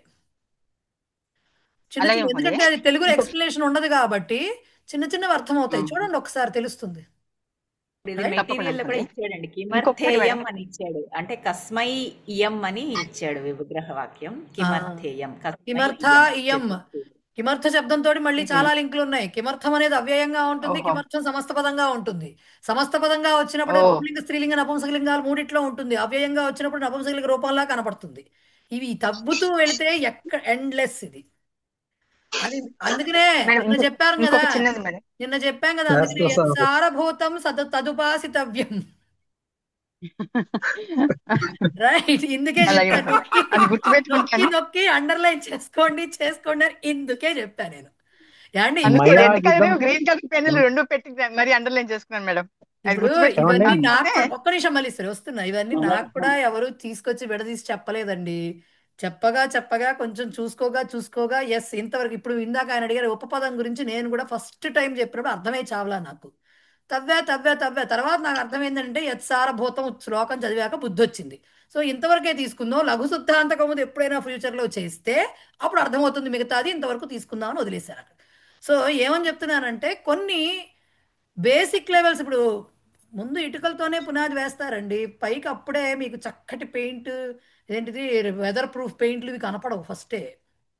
బట్ ఫస్ట్ ఉండేది ఇటుకలే, దాని మీద నుంచి మనం ఇంకా బిల్డ్ చేసుకుంటూ వెళ్ళాలి, ఎవరి శక్తి కొలది వాళ్ళకి. ఇదేంటే పునాది వేసిన మేస్త్రియే పెయింట్ వేయడు. ఏం కొట్టేసిన సాంబార్ రాసుకో టైప్ లో చెప్పాలన్నమాట ఇప్పుడు నేను. నిజంగానే రాసుకోవాలి మేడం, చాలా బాగా మేడం ఒక చెప్పారు. చిన్న డౌట్ మేడం. ఇప్పుడు ఈ రస్కో మేడం సాంబార్ మయా అంటే అర్థం మదర్థం అనుకోవచ్చా? ఏంటండి? మమ మయా అర్థం, అర్థం మమ అర్థం. మమ అర్థం మదర్థం. Okay, thank you madam. Madam ఇప్పుడు చెప్పండి సార్. ఈ ఈ తత్పురుష సమాసంలో ప్రాది సమాసం ఉంది కదండి. సుజన అని చెప్తారు కదా మనకు. అంటే శోభన జన సుజన అన్నది దానికి విగ్రహ వాక్యం. అయితే సుశీలకి చెప్పండి, మీరే చెప్పండి. అంటే శోభన, ఇప్పుడు ఆ సుశీల అంటే ఏంటండి అక్కడ? ఆ, నాకు అర్థం కాలేదు. సుశీల అన్నది ఆ, పుల్లింగమా? శోభనాశీల. శోభన శీల అని అనొచ్చా, లేకపోతే శోభనా శీల ఒక్క అని నిమిషం అనాలా? ఒక్క నిమిషం బ్రేక్ అయ్యండి. సుశీల అనే పదానికి మీ ఉద్దేశంలో అర్థం ఏమిటి చెప్పండి ఫస్ట్ నాకు. చక్కటి శీలము గల. కళ వచ్చిందా అంటే ఏమైంది? బహువ్రీహి అయింది. మరి బహువ్రీహి ఎలా చెప్తారు? అది ఓకే, అది ఒప్పుకున్నానండి, అది ఒప్పుకోవడం కరెక్టే. చెప్పండి. కానీ ఒప్పుకున్నా అంటే కొంచెం చెప్పండి. అంటే శోభన శీల యస్య సహ. ఫస్ట్ పాయింట్, శీలం అనేది నపుంసకలింగ శబ్దం, శీల కాదు. ఓకే, ఓకే, అది మరి తెలిస్తే సుశీల అని ఉంది. సుశీలం యస్య సహా. సుశీల కాదు, అంటే సుశీల శోభనం. ఉంది. ఆ? శీలము నపుంసక అయితే ఆ. సుశీలం అని సుశీల అని ఉంది ఇక్కడ. అదే అంటున్నాను సార్. సార్ ధృత పుష్ప అని వచ్చింది, పుష్పం నపుంసకలింగం. ఓకే మరి ఓకే ధృత ఓకే, పుష్ప రైట్ ఎట్లా రైట్ వచ్చింది? Right right, got it got it. ఎప్పుడైతే పదము దాని యొక్క లింగాన్ని మార్చుకునే అవకాశం కనిపిస్తోందో అప్పుడు బహువ్రీహికి వెళ్ళిపోయింది అని అర్థం చేసుకోవాలి, ఫస్ట్ పాయింట్. ఓకే, అదే సో ఓకే. మంచి శీలము కలవాడు, మంచి నడవడిక కలవాడు కలవాడు, కలది, కలవాడు సుశీల కలది. ఓకే, అవుతుంది, అందుకే అది పేరు. సుశీల అంటే మంచి శీలం కలవాడు. సో సుశీలం యస్య సహా చాలు. ఓకే, అక్కడ సుశీలం శోభనం వాడకూడదు కదా, అక్కడ సు అని ఉందని శోభనం వాడకూడదు. వాడినా తప్పులేదు, దాని అర్థం రాస్తున్నాం మనం అంతే. ఓకే, శోభన శీల యస్య సహ అనొచ్చు. మళ్ళీ శీల అంటారు, శీలం శోభనం శీలం యస్య సహ, అంతే, శోభనం శీలం యస్య సహ అంతే అంతే అలా అనొచ్చు. అంతే. ఓకే, సో సుజన వచ్చినట్టుగా సుశీల వచ్చిందంటే మాత్రం పెద్ద గంగాళంలో మనం పడిపోయామని వెళ్ళి కాలేయడం కాదు, మనమే పడిపోయాం. అందుకే అడిగాను మేడం. అట్లా వేయకూడదు. సో మేడం ఒకసారి అర్జిత ఏంటి సార్ రవళి ఏంటి? అర్జిత శ్రీకథ అనే విషయం, ఆ పదం గురించి కూడా చెప్పారా? బాబు ఇంకా అది డౌట్ వదలలేదా మీకు? ఏంటమ్మా ఇక్కడ ప్రాబ్లం ఏమవుతుందంటే మీకు ఇంకా అన్వయ రచనలో సమస్త పదాలు చెప్పలేదు. చెప్తే ఇంకెన్ని డౌట్స్ వస్తాయో నాకు అర్థం కాదు, రేపటితో అయ్యేట్టుగా లేదు మన క్లాసు. సరే చూద్దాం. శ్రీక అనే శబ్దానికి చాలా అర్థాలు ఉన్నాయండి, కానీ ఇక్కడ ఒక పర్టికులర్ కాంటెక్స్ట్లో ఆల్రెడీ అర్జిత అనే పదం తాప్రత్యయం వచ్చేసింది, రైట్? ఇక మళ్ళీ దీన్ని ఉపపద సమాసం కిందో లేకపోతే ఆ సహపూర్వపద కిందో చెప్పుకోకూడదు. ఇంకా రెండు సమాసాలు ఒకే చోట ఉండవు కదా, అట్లా కనపడవు కదా, ఒకేసారి ఎక్స్ప్లెయిన్ చేయలేరు. సో శ్రీక అనే శబ్దానికి అర్థం ఏమన్నా, శ్రీక యాక్చువల్గా ఉంది ఫార్చ్యూన్, లక్, భాగ్యం. మన తెలుగు భాషలో అదృష్టం, సంస్కృతంలో అదృష్టం అనకూడదు, భాగ్యము లేదంటే లక్ మన దీంట్లో చెప్పాలంటే ఫార్చ్యూన్ అన్నారు దాన్ని. సో శ్రీకా ఉందంటే అప్పుడు ఏంటి, ఎవడి చేతైతే ఆ సౌభాగ్యము లేకపోతే ఆ అదృష్టం ఏదైతే ఉందో అది సంపాదించబడినదో అతడు. అందుకని అర్జిత శ్రీకః వచ్చింది. అర్జిత శ్రీక ఏన సహ. ధృత పుష్ప అంటే ఏం చెప్పాం? ధృతం పుష్పం ఏన సహ చెప్తున్నామా? ఇప్పుడు చెప్పలేదు ఇంకా ఇది మీకు. సరే అవి చెప్పామా? వాటికి నఖ భిన్న అనేది, ఇది మళ్ళీ తత్పురుషానికి వెళ్ళాను నేను అక్కడి నుంచి.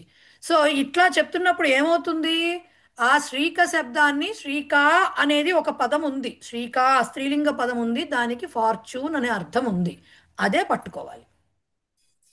అంటే మన భాషలో అదృష్టం వరించిన వాడు అంటామే, యాక్చువల్గా అదే మీనింగ్. అర్జిత శ్రీకః అంటే అదే మీనింగ్. బట్ ఇక్కడ సంపాదింపబడిన, ఎవరో మాట్లాడుతున్నారండి నాకు అర్థం కావట్లేదు, సంపాదింపబడిన అదృష్టము గలవాడు, భాగ్యము కలవాడు అని అర్థం, రైట్ మేడం? అదే వీన్లో, ఇన్ ద సేమ్ వీన్, పూరితాశ, ఆశ పూరింపబడిన వాడు. దీనికి రెండు రకాలుగా చెప్పొచ్చు. మళ్ళీ అదే అంటున్నా, పూరితాశ ఇస్తే నాకు కుదరదు, మొత్తం వాక్యం చెప్పాలంటా నేను. ఎందుకు? పూరిత ఆశ, పూరింపబడిన ఆశ విశేషణ పూర్వపదం అవుతుంది. ఎందుకు? తాప్రత్యయాలు విశేషణాలుగా ఉపయోగపడతాయి. పూరితాశ సా, పూరితాశ సా, అప్పుడేమవుతుంది? పూరిత ఆశ యయాస. ఓకే, అచ్చా, ఓకే, రైట్ మేడం మీరు ఆశ యయాస. Okay, right right. ఏంటి రవళి నవ్వుతున్నా? మేడం నాకు అదొక జబ్బు, ముందే నవ్వుతా నేను. ఒక్క నిమిషం రవళి మూర్తి గారు, ఒక్క నిమిషం. నాకు తెలుసు ఎందుకు నవ్వుతున్నా. రవళి మూర్తి గారు ఒక్క నిమిషం. శివమాల చెప్పండి. ఆర్జిత శ్రీకః అనే దానికి విగ్రహవాక్యం స్పెల్లింగ్ మిస్టేక్ అంటారు మేడం. ఆ మెటీరియల్లో ఆర్జిత శ్రీహి అని ఇచ్చాడు, శ్రీకః అని శ్రీకా అని కాకుండా శ్రీహి ఏన సహ అని ఇచ్చాడు ఇప్పుడు ఈ విగ్రహవాక్యం. విధంగా చెప్పాల్సి వస్తే శ్రీక శబ్దాన్ని ముందు చెప్పాలండి, రెండింటిని కలిపి అలా విగ్రహవాక్యం చెప్పలేము. అప్పుడు శ్రీకః అంటే మామూలుగా శ్రీని ఉన్నవాడు అని, శ్రీ కలిగినవాడు అని కదండి. అప్పుడు ఇప్పుడు ఒకటి చూడండి సపోజ్ శ్రీకః అనే పదానికి శ్రీహి యస్య సహ శ్రీకః అని చెప్పామనుకోండి, ఓకే, లైక్ సపత్నీకః టైప్లో శ్రీహి యస్య సహ వర్తతే ఆర్ శ్రీహి యస్య సహ శ్రీకః చెప్పామనుకోండి, అక్కడికి అది బహువ్రీహి అయింది. ఇప్పుడు అర్జిత పదానికి దీన్ని ఎలా వాడతారు చెప్పండి నాకు. ఇప్పుడు సపోజ్ పక్కన అంటే చెప్పండి ఏంటో అంటే శ్రీ కలవాడు అని కదండి. ఎట్లా అవుతుంది అదే అన్న. ప్లెయిన్ గా శ్రీకహ అనే శబ్దానికే శ్రీ కలవాడు అని వచ్చేసిన తర్వాత, శ్రీ అంటే లక్ష్మి ఆర్ సంపద కలవాడు అని వచ్చేసిన తర్వాత మళ్ళీ అర్జిత పదాన్ని దీనికి ఎలా కలుపుతారు చెప్పండి. విగ్రహవాక్యం మీరు చెప్పండి, తెలుగులో చెప్పండి, నేను ఆలోచిస్తాను. అదే నాకు అర్థం కాక అడిగాను మేడం. అందుకే అంటున్నా నేను చర్చా వేదికలో పెట్టా కూడా ఫోటో. శ్రీకా స్త్రీలింగ శబ్దానికి అదృష్టము భాగ్యం అనే అర్థం ఉంది, అప్పుడు కరెక్ట్ గా మ్యాచ్ అవుతుంది.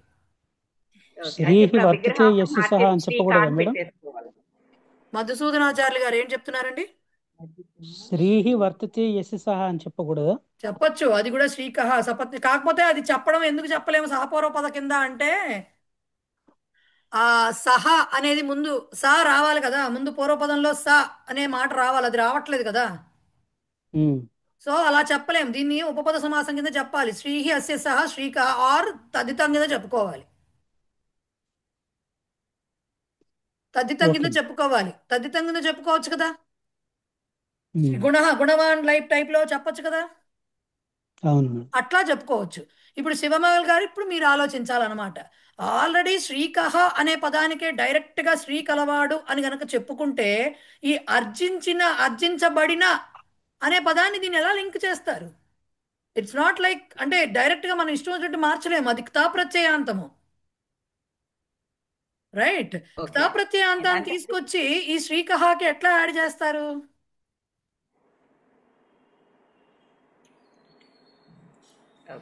ఎందుకంటే ఆల్రెడీ శ్రీకహ అనేది ఒక పర్సన్ అయిపోతున్నాడు.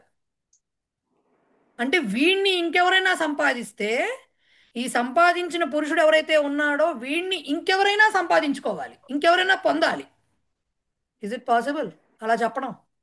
అందుకనే నేను చెప్పా, శ్రీకా అనే దానికి అదృష్టము భాగ్యము అనే గనక లెక్క తీసుకుంటే, అప్పుడు భాగ్యాన్ని పొందినవాడు ఆరు అదృష్టము వరించినవాడు అనే అర్థంలో అర్జిత శ్రీకహ అనే పదం పర్ఫెక్ట్గా మ్యాచ్ అవుతుంది. అప్పుడు విగ్రహవాక్యం ఎలా చెప్పుకోవాలి? అర్జిత శ్రీకా ఏన సహ అర్జిత శ్రీకహ, పర్ఫెక్ట్ మ్యాచ్ అవుతుంది, రైట్? మీరు చర్చా వేదికలో అదే చెప్పారు మహోదయ, అర్జిత శ్రీకా ఏన సహ అర్జిత శ్రీకా చెప్పాను, బట్ భావార్థక తదితం కూడా చెప్పారు. క్లారిటీ కోసం అడిగారు వాళ్ళు, మళ్ళీ చెప్తే గానీ వినిపించం కదా, కొంత బుర్రలోకి వెళ్ళదు కదా మళ్ళీ ఒక్కొక్కసారి, అందుకని. ఇప్పుడు రవళి మీ నవ్వుకి కారణం చెప్పండి. ఇప్పుడు చెప్పండి, నవ్వుతారేంటండి బాబు? అయ్యో మీరున్నప్పుడు బాగానే వస్తున్నాయి మేడం. చర్చా వేదికలో పెట్టినప్పుడు ఒక్కటి కూడా తెలియదు. నేనేమి కృష్ణుడిని కాదండి బాబు, అన్ని రూపాలు తెచ్చుకుని అన్ని చోట్ల ఉండడానికి. నాకు అంత శక్తి లేదు. ఎందుకు రా, వస్తాయి. కాకపోతే మీరు ఏం చేస్తున్నారంటే అవసరానికి మించి తవ్వుతున్నారు, వచ్చిన సమస్య అక్కడ వస్తోంది. అందుకనే నిన్న పద్యం గురించి చెప్తున్నా 100 సార్లు. అవసరానికి మించి తవ్వినప్పుడు ఏమో తవ్వచ్చు, ఎప్పుడు తవ్వాలి? ఇప్పుడు కాదు, this is not the time. ఇంకా మీకు ఓన్లీ సమస్త పదాలకి కాన్సెప్ట్స్ చెప్పాను, కొన్ని మనకి వాళ్ళు ఇచ్చిన ఎగ్జాంపుల్స్ వరకు చెప్పుకుని వెళ్ళాము. మీరు దీంట్లో ఎక్కడ మనకు రఘువంశ శ్లోకాల్లో సమస్త పదాలు ఎలా వాడారు, వాటికి విగ్రహాలు ఎలా చెప్పారు అనేది మనం చెప్పుకోవాలా. ఇంకా అవన్నీ చెప్పుకున్నాక ఇంకా కొంచెం క్లారిటీ వస్తుంది, అవన్నీ చెప్పుకున్నాక ఇంకొంచెం క్లారిటీ వస్తుంది. అయినా కూడా మళ్ళీ నేను చెప్తున్నా, మరీ తవ్వకండి. మీకు చెప్పింది వెరీ పై లెవెల్ మాత్రమే చెప్పారు, వెరీ అప్పర్ లేయర్ మాత్రమే మీకు చెప్పారు సమాసాల గురించి. మరీ తవ్వకూడదు. ఇక అన్ని భూతద్దంలో పెట్టి చూస్తూ ప్రతి పదాన్ని, కనిపించిన ప్రతి పదాన్ని ఇది ఎలా సమస్త పదమైందని ఆలోచించారనుకోండి, అది మీరు పైకి తేలరు. అదొక్కటే కాదు, నేర్చుకోవాల్సినవి చాలా ఉన్నాయి. నెమ్మదిగా చెయ్యండి. పరీక్ష అయిపోయిన తర్వాత మళ్ళీ ఒకసారి వీటిని రివైజ్ చేసుకుని అప్పుడు అప్పుడు భూతద్దం పట్టుకోండి. అప్పుడు ఇంకా నేనే అంటే నాకంటే నేను అసలు నథింగ్. చాలా పెద్ద పెద్ద వాళ్ళు ఉన్నారు కాంటాక్ట్లో, మీరు మళ్ళీ ఇక్కడతో ఆగరు, చాలా మంది పైకి వెళ్తారు, వాళ్ళని తగులుకోండి సరిపోతుంది. అంటే మేడం ఏంటంటే మీరు అంటారు చూడండి, మీరు అందరూ పెద్దవాళ్ళే చెప్పక్కర్లేదని, అలాగే ఇప్పుడు అందరూ పెద్దవాళ్ళు అయ్యేసరికి అది అలా బట్టి కొంచెం ఆ ఉన్నంత వరకు ఏదో గుర్తు పెట్టేసుకునే ఇది కాదు, కానీ అర్థం చేసుకుంటే కొంత గుర్తుంటుందని ఇదిలో నేను అర్థం లాగౌట్ అయిపోతే చేసుకోవట్లేదు. ఒక్క క్షణం ఒక్క నిమిషం సార్, అర్థం చేసుకోవద్దు, పట్టి కొట్టండి అని నేను చెప్పట్లేదు, కానీ లిమిట్ ఉండాలి దానికి లిమిట్. ఇప్పుడు ఎల్కేజీ పిల్లాడి చేత ఎంతవరకు చెప్పిస్తారండి? ఒక 1 to 10 నెంబర్స్ చెప్పిస్తారు. 10 తోటి నెంబర్లు అయిపోయినాయా? నెక్స్ట్ క్లాస్కి వచ్చాక ఇంకొన్ని చెప్పిస్తారు. 3వ క్లాస్కి వచ్చాక మనకు ప్రవేశాలు కూడా అదే అయింది కదా, కొన్ని నెంబర్లు ఫస్ట్ లెసన్లో అలా చెప్పుకుంటూ వెళ్ళారు. మీరు చెప్పినంత వరకు పుస్తకంలో అది క్లియర్గా దాంట్లో ఎటువంటి డౌట్ రాకూడదు. నఖ భిన్న ఎందుకు చెప్పాము, నఖై భిన్న అంటే చెప్పగలగాలి. ఇవి క్లారిటీ వస్తే తర్వాత తవ్వచ్చు. ముందే ఫస్ట్ మనకి చెప్పిన టైం మీకు ఖచ్చితంగా 2 నెలలు అయింది క్లాసులు బిగిన్ చేసి. నేను సెప్టెంబర్లో స్టార్ట్ చేశాను, 7th ఎప్పుడో స్టార్ట్ చేశాను. అక్టోబర్ 3 నెలలు అయింది అనుకోండి, మధ్యలో 20 నెల రోజులు సెలవులు పోయినాయి అటు ఇటుగాను. ఈ 19వ క్లాసు 19 క్లాసుల్లో సమాసాలు ఎలా అవపోసన పడతారు? It's impossible. అండ్ మనం చెప్పుకున్నది ఓన్లీ సమాసాలే కాదు కదా, మనం చాలా కవర్ చేసుకున్నాం సిలబస్. సో నేను అనేది ఏంటంటే మీరు అర్థం చేసుకోండి, కానీ మీ విస్తృతిని పెంచుకుంటూ వెళ్ళకండి. అట్లాగా మీ వైశాల్యం అలా పెంచుకుంటూ వెళ్ళకండి. ముందు దీని క్లారిటీ తెచ్చుకోండి.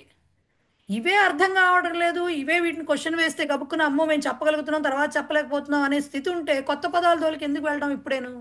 నేను అనేది అది. ఇవి ఇంతవరకు చెయ్యండి. ఫస్ట్ అర్థం చేసుకోకుండా బట్టి కొట్టమని నేను అసలు ఎప్పుడూ చెప్పను. బట్టి ఏం చేస్తాం, కొట్టి తర్వాత మర్చిపోతాం, ముక్కును పట్టుకున్నాం అంటారే ఆ టైప్ మనకు అక్కర్లేదు. బట్ 10 పెట్టుకోండి, 10 క్లారిటీ తెచ్చుకోండి, తర్వాత 20కి వెళ్ళొచ్చు. నేను చెప్తుంది అది. డిస్కరేజ్ చేస్తున్నాను అనుకోకండి, ఎందుకంటే దీంట్లో ఉన్న సమస్య నాకు తెలుసు. ఒకసారి నేను ఇలాగే ఒకే ఒక పదం కోసమని 2 రాత్రులు నిద్రపోకుండా కూర్చున్నా, తర్వాత వేస్ట్ అనిపించింది. అనవసరం కదా, ఎందుకు అంత? ఇవాళ కాకపోతే రేపు ఇంకో 3-4 రోజులు తెలుస్తుంది, ఎట్లాగో అది తెలియకుండా మాందు. సో అనవసరంగా స్ట్రెస్ ఫీల్ అవ్వద్దు, రైట్? మన సమాసాలు అవనే లేదు, 5 అయిపోతుంది. మహోదయ్, నాకు ఇందాక ఒక డౌట్ ఉంది అనుకున్నాం, మధ్యలో ఇదంతా చర్చ వచ్చేసింది. చెప్పండి. 191వ పేజీలో నిన్న మీరు చెప్పిన అన్వయ క్రమంలో రెండోది అదే 29వ శ్లోకం, దానికి తాత్పర్యం సింహం అపశ్యన్ అని స్టార్ట్ చేశారు కదా. అపశ్యన్ అంటే మీరు నిన్న అది అంటే చూడనిది అంటే అపశ్యన్ అని చెప్పాను. అంటే మామూలుగా అపశ్యన్ అనేది మనకి క్రియా అదే లంగ్లకారంలో వస్తుంది కదా, వస్తుంది. కానీ ఇక్కడ కాంతి సింహం అపశ్యన్ అని రావచ్చా? తప్పు కాదు. అవును, రాకూడదు. అందుకనే చెప్తున్నా, ఇది నై తత్పురుషమే అయింది. ఇది కూడాను నా పశ్యన్, మళ్ళీ అక్కడికే వచ్చారు బ్యాక్. నా పశ్యన్ నై తత్పురుషమే అవుతుంది. ఇప్పుడు అర్థమైంది, ఇప్పుడు అర్థమైంది. ఇంకా నాకు ఇంకా క్లారిటీ వచ్చేసింది, అర్థమైంది. ఇలా చాలా వస్తాయి, అకృత్వ, అదత్వ, అశ్రుత్వ, ఇలాంటివి చాలా పదాలు వస్తాయి, ఇలాంటివి చాలా వస్తాయి, రైట్? సో అయితే నెగిటివ్ మీనింగ్ వస్తుంది, తిగంతానికి గనక అయితే ఫ్యూచర్ టెన్స్, అదే పాస్ట్ టెన్స్ వస్తుంది అని.